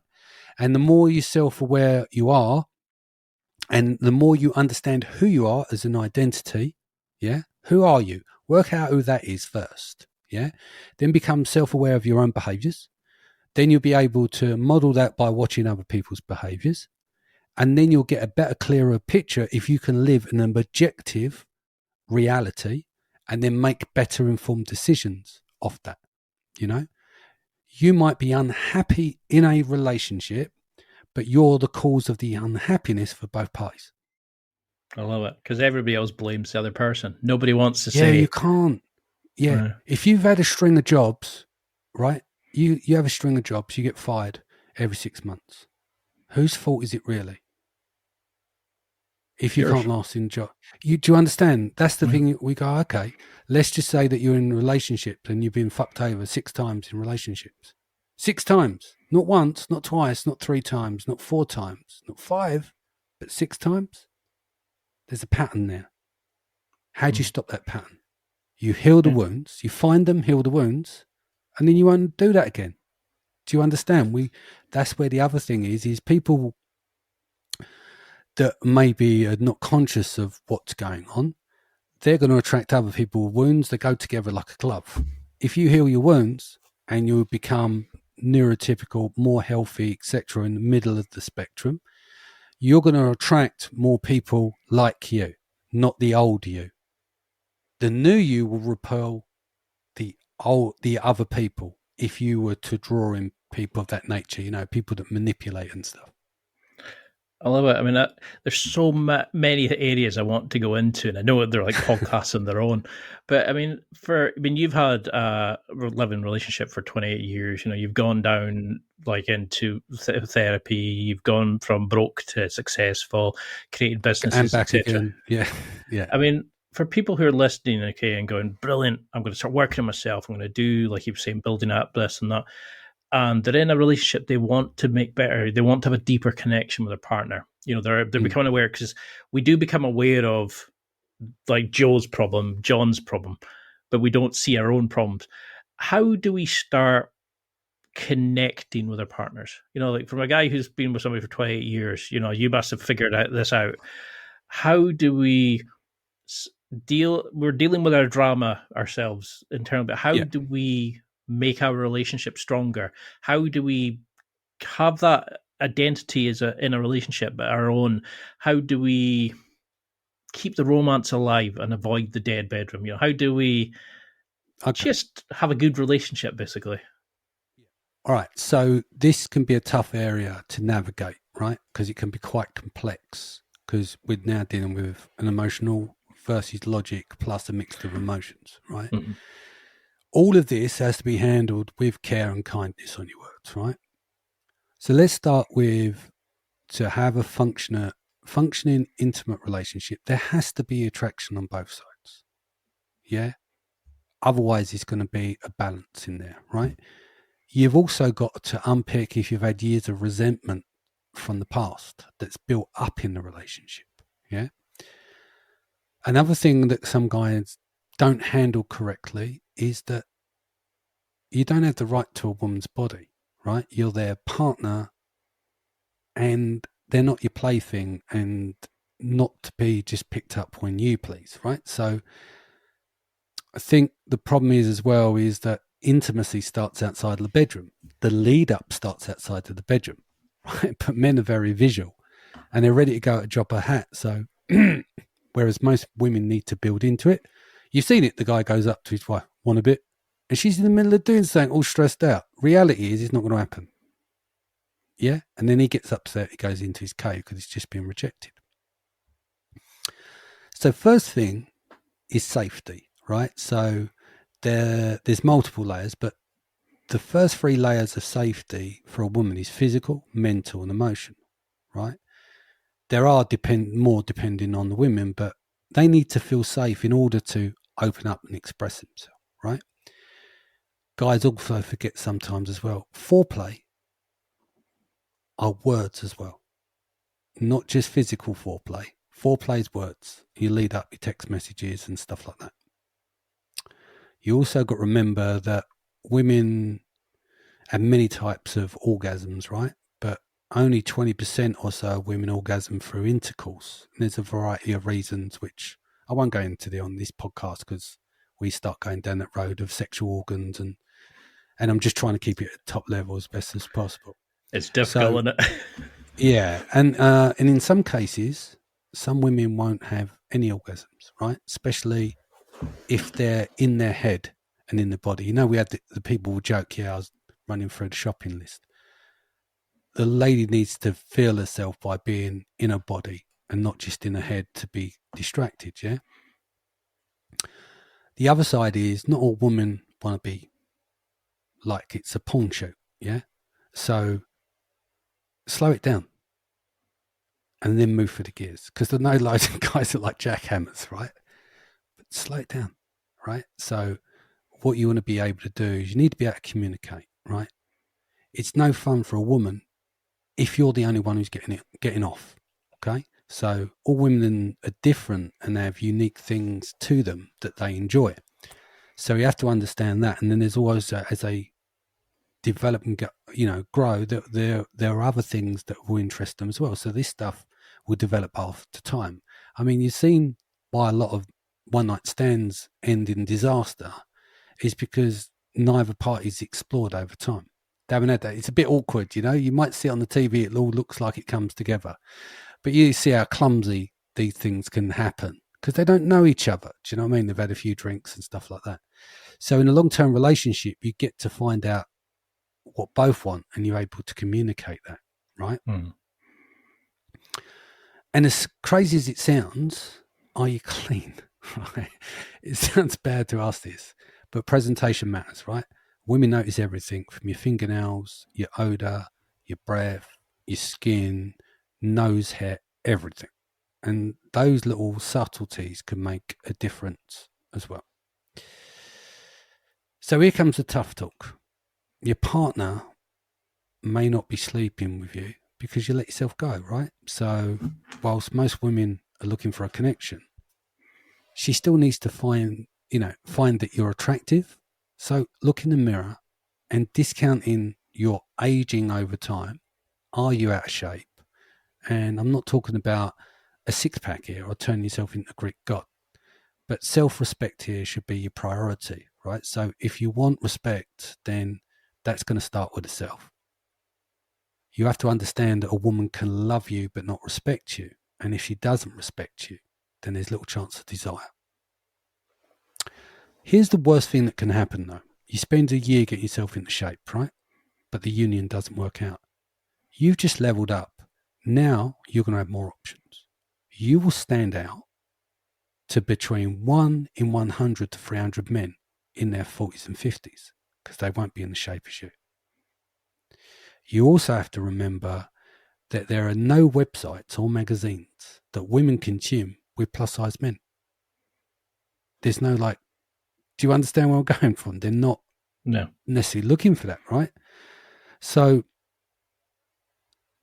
you're not got women sitting there saying, I must find myself an overweight, kind, compassionate man that takes care of me and his duties, right? They're not going to say that to be unkind, right? There's a difference between being cuddly, but then there's a difference between being completely out of proportion and having poor health markers, right? So if you look at evolutional psychology and the attraction cues, these are all generally markers of health. If you look at the works of David M. Buss, he'd done a book called The Evolution of Desire.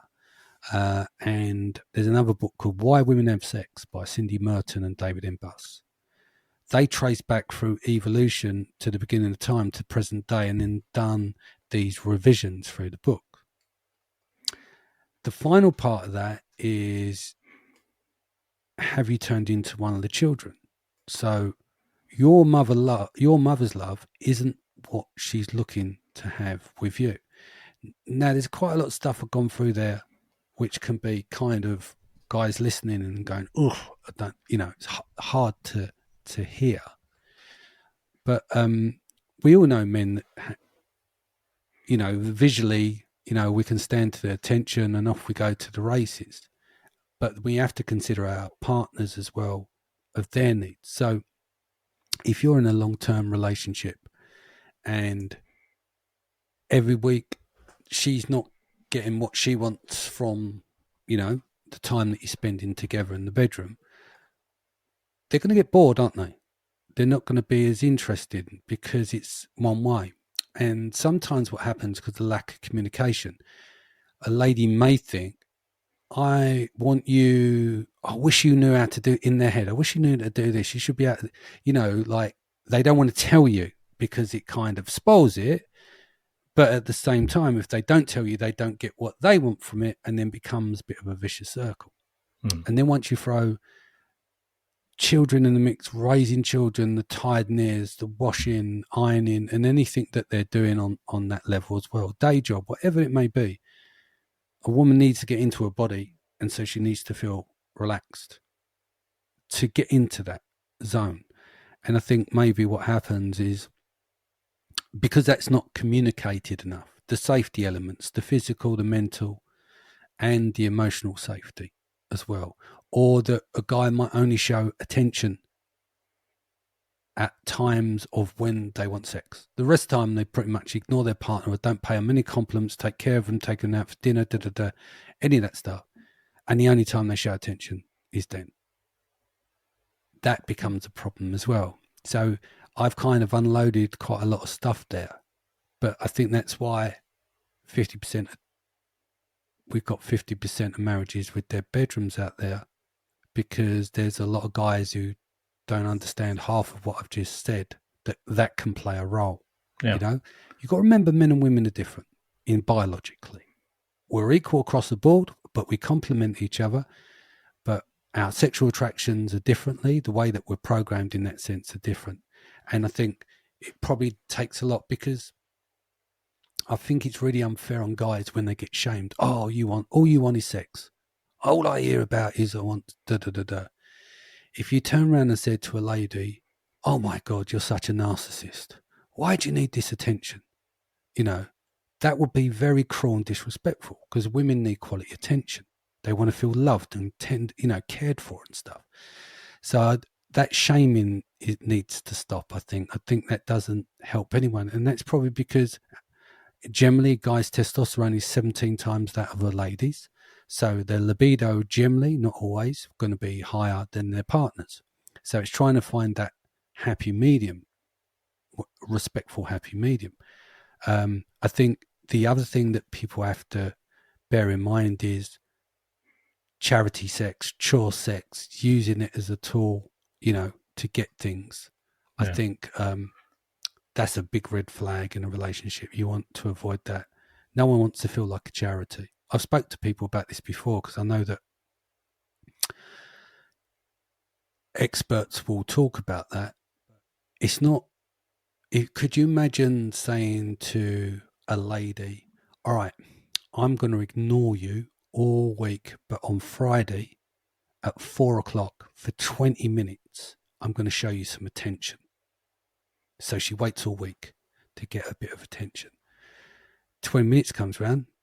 Okay, you got my full attention, and then you jump on the phone and do that. How would that person feel? Terrible. Bad, isn't it? Could you imagine saying to someone, I'm going to give you 20 minutes attention? That's what it's like on the flip side. That's why we have to get to a point where, whilst we're not biologically the same, we need to have empathy and understanding for each other. Because there's a lot of men, what people don't realize is that a woman would need to feel loved in order to want to make love. And a guy feels loved through the through the activity of making love. That's where he gets his connection. That's where he gets his intimacy. Yeah? And so have you noticed that people with a healthy bedroom scenario, look at them as a couple. 9 times out of 10, no strain, none of the backbiting. You can tell that it's a healthy relationship. And I think what happens is it all starts off well in the very beginning of the relationship, right? Because everyone's turning up being their best selves. But then once everyone goes, well, he's locked down. Oh, I don't need to take her out and be nice anymore. And then both parties wonder why. Well, I'm not getting the attention, physical attention. I'm not getting the emotional attention. And it can become a vicious circle.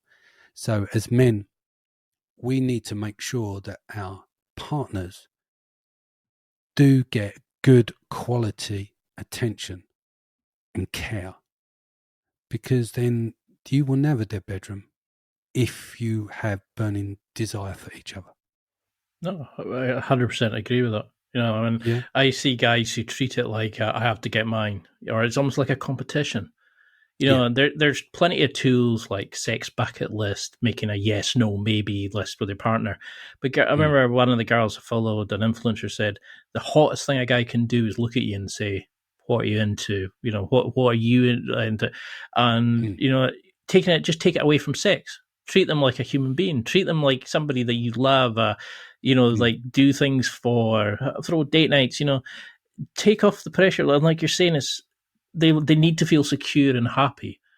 And it shouldn't be a chore. It shouldn't be something that you expect, or there's plenty of ways to spice up your love life with toys and all this sort of stuff. But have that connection, make them feel valued as a person, make them feel better for being with you. And this would be a podcast on its own about how we can go into and take boundaries and like attention, but they want to feel loved and happy as much as you do. And as you're working on yourself, also work on that connection with them. Be vulnerable, be open and honest. If they don't want to do it right now, go deal with the issues that are there in the relationship, then come back, then build from there. And I think that's something a lot of guys need to do. Yeah, and what else is unattractive is desperation. If that's what they think, that can be unattractive as well, but it comes very hard when it's been weeks, months or whatever for some gents who have not had any intimacy.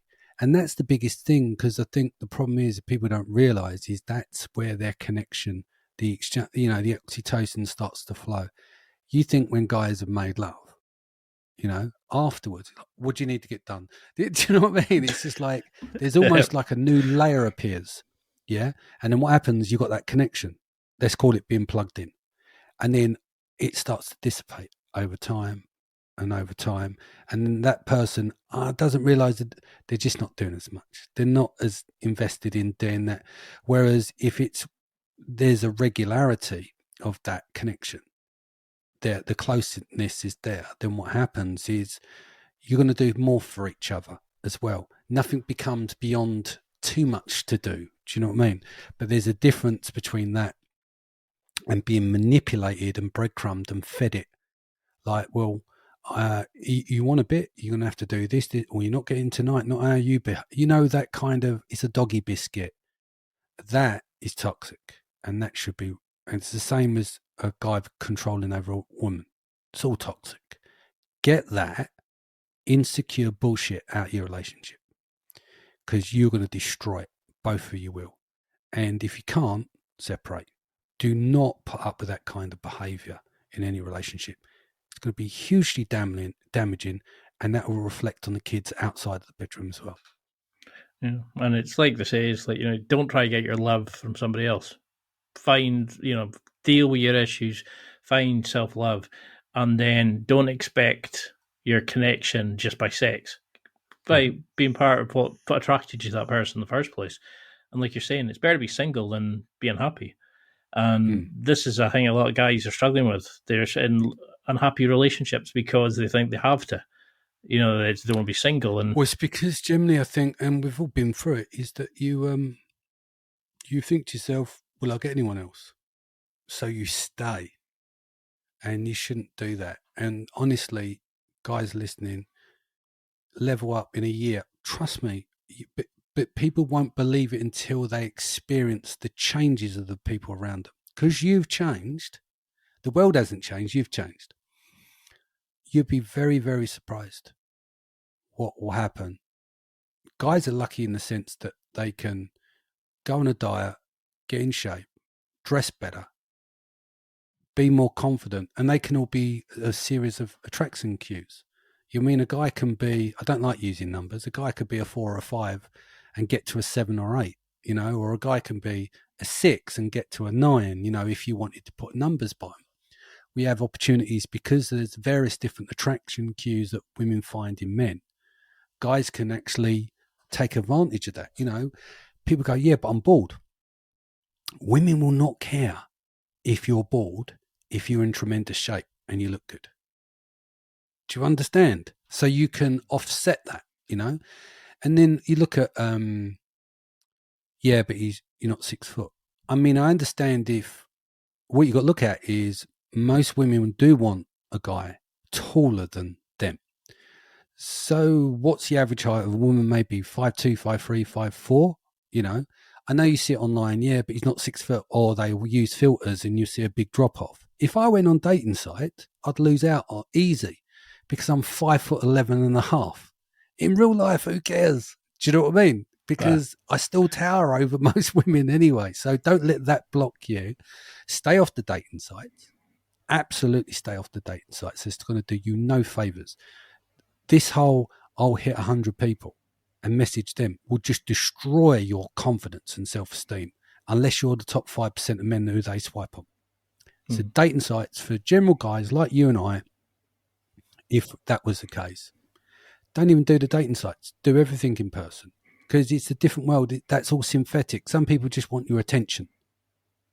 You know, why would you invest hours and hours every night trying to set up dates for only that one person shows out of 2 or 3 contacts, or you just get played around? Pointless. A lot of You're better them off- do it for the attention. You know, you see girls are meeting. They It's will only for self-esteem regulation. Yeah.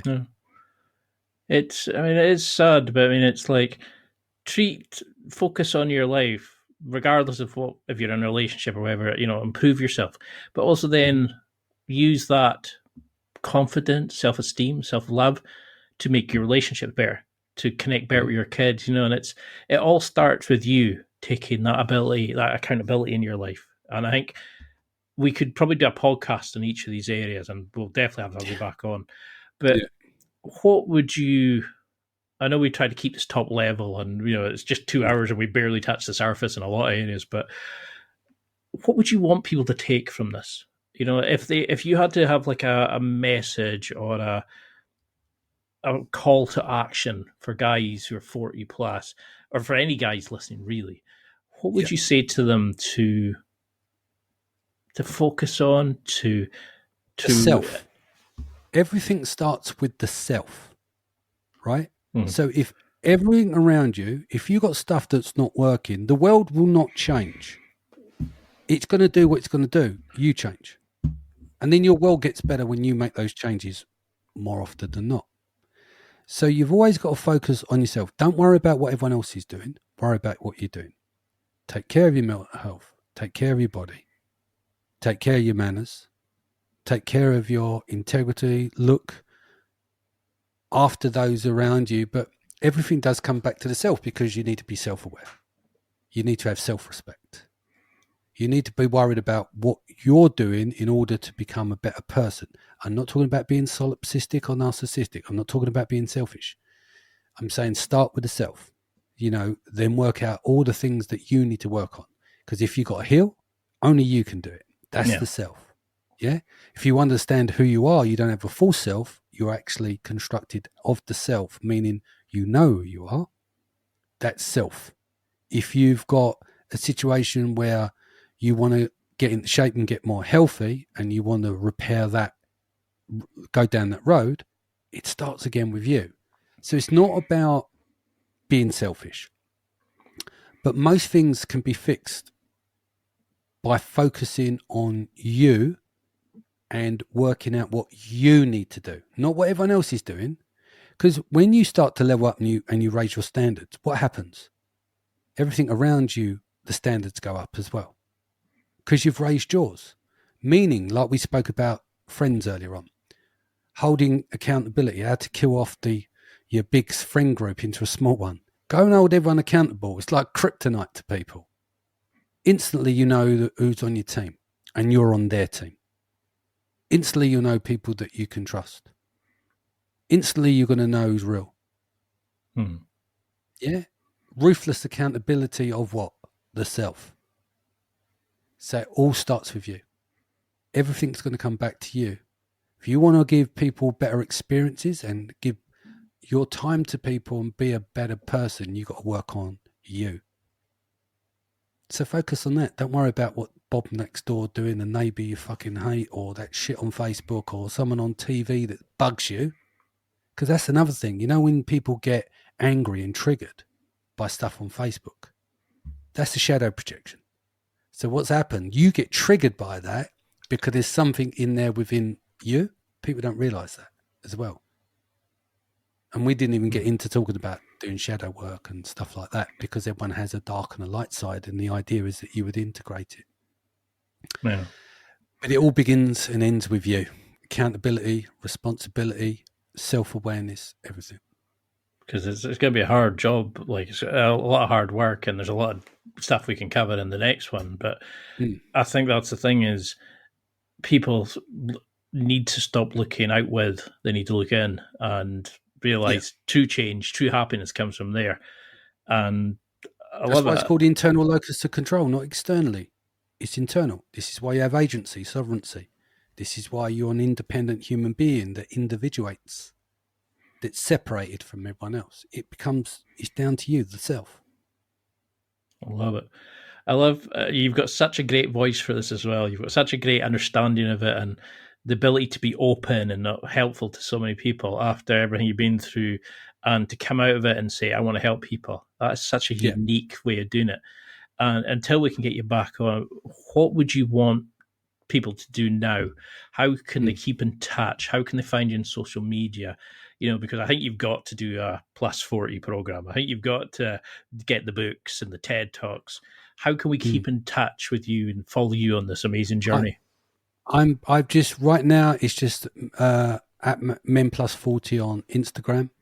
I haven't really developed out much of the other socials. I drop content every day, normally video content. I'm launching the Men Plus 40 podcast quite soon, so I've been recording some episodes for that. So you'll see some of the short form content before the long form content comes out. I think the podcast will be launched in about 6 weeks.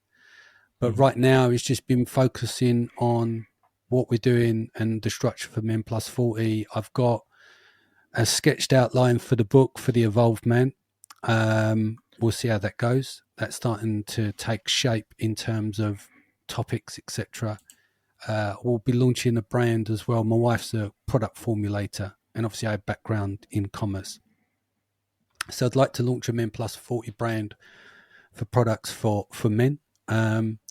And also I'm looking, because of the conferences as well, I'd love to do in the UK a Men Plus 40 conference, and I've kind of penciled that in for September 24. It sounds like a long way away, but when you put conferences together, it takes about a year really with the planning, the lineup and everything else. So yeah, just starting the Instagram, start there, then the podcast, then the book, then the conference, and then we'll launch the brand as well further down the road. But most importantly now is to focus around the content and get that to people first, and to get a feel for what we're trying to do and trying to help men evolve.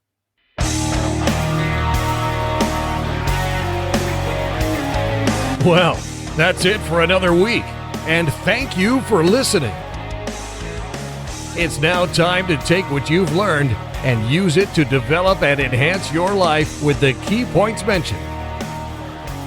Listen, try it, embrace it, use it, and crush it. Now's your time to hit that next level in your life. If you liked this episode, then please leave a comment on the show notes or a review of the show on your podcast platform. Everything helps evolve the show. Until next week, keep seeking the next level in your life.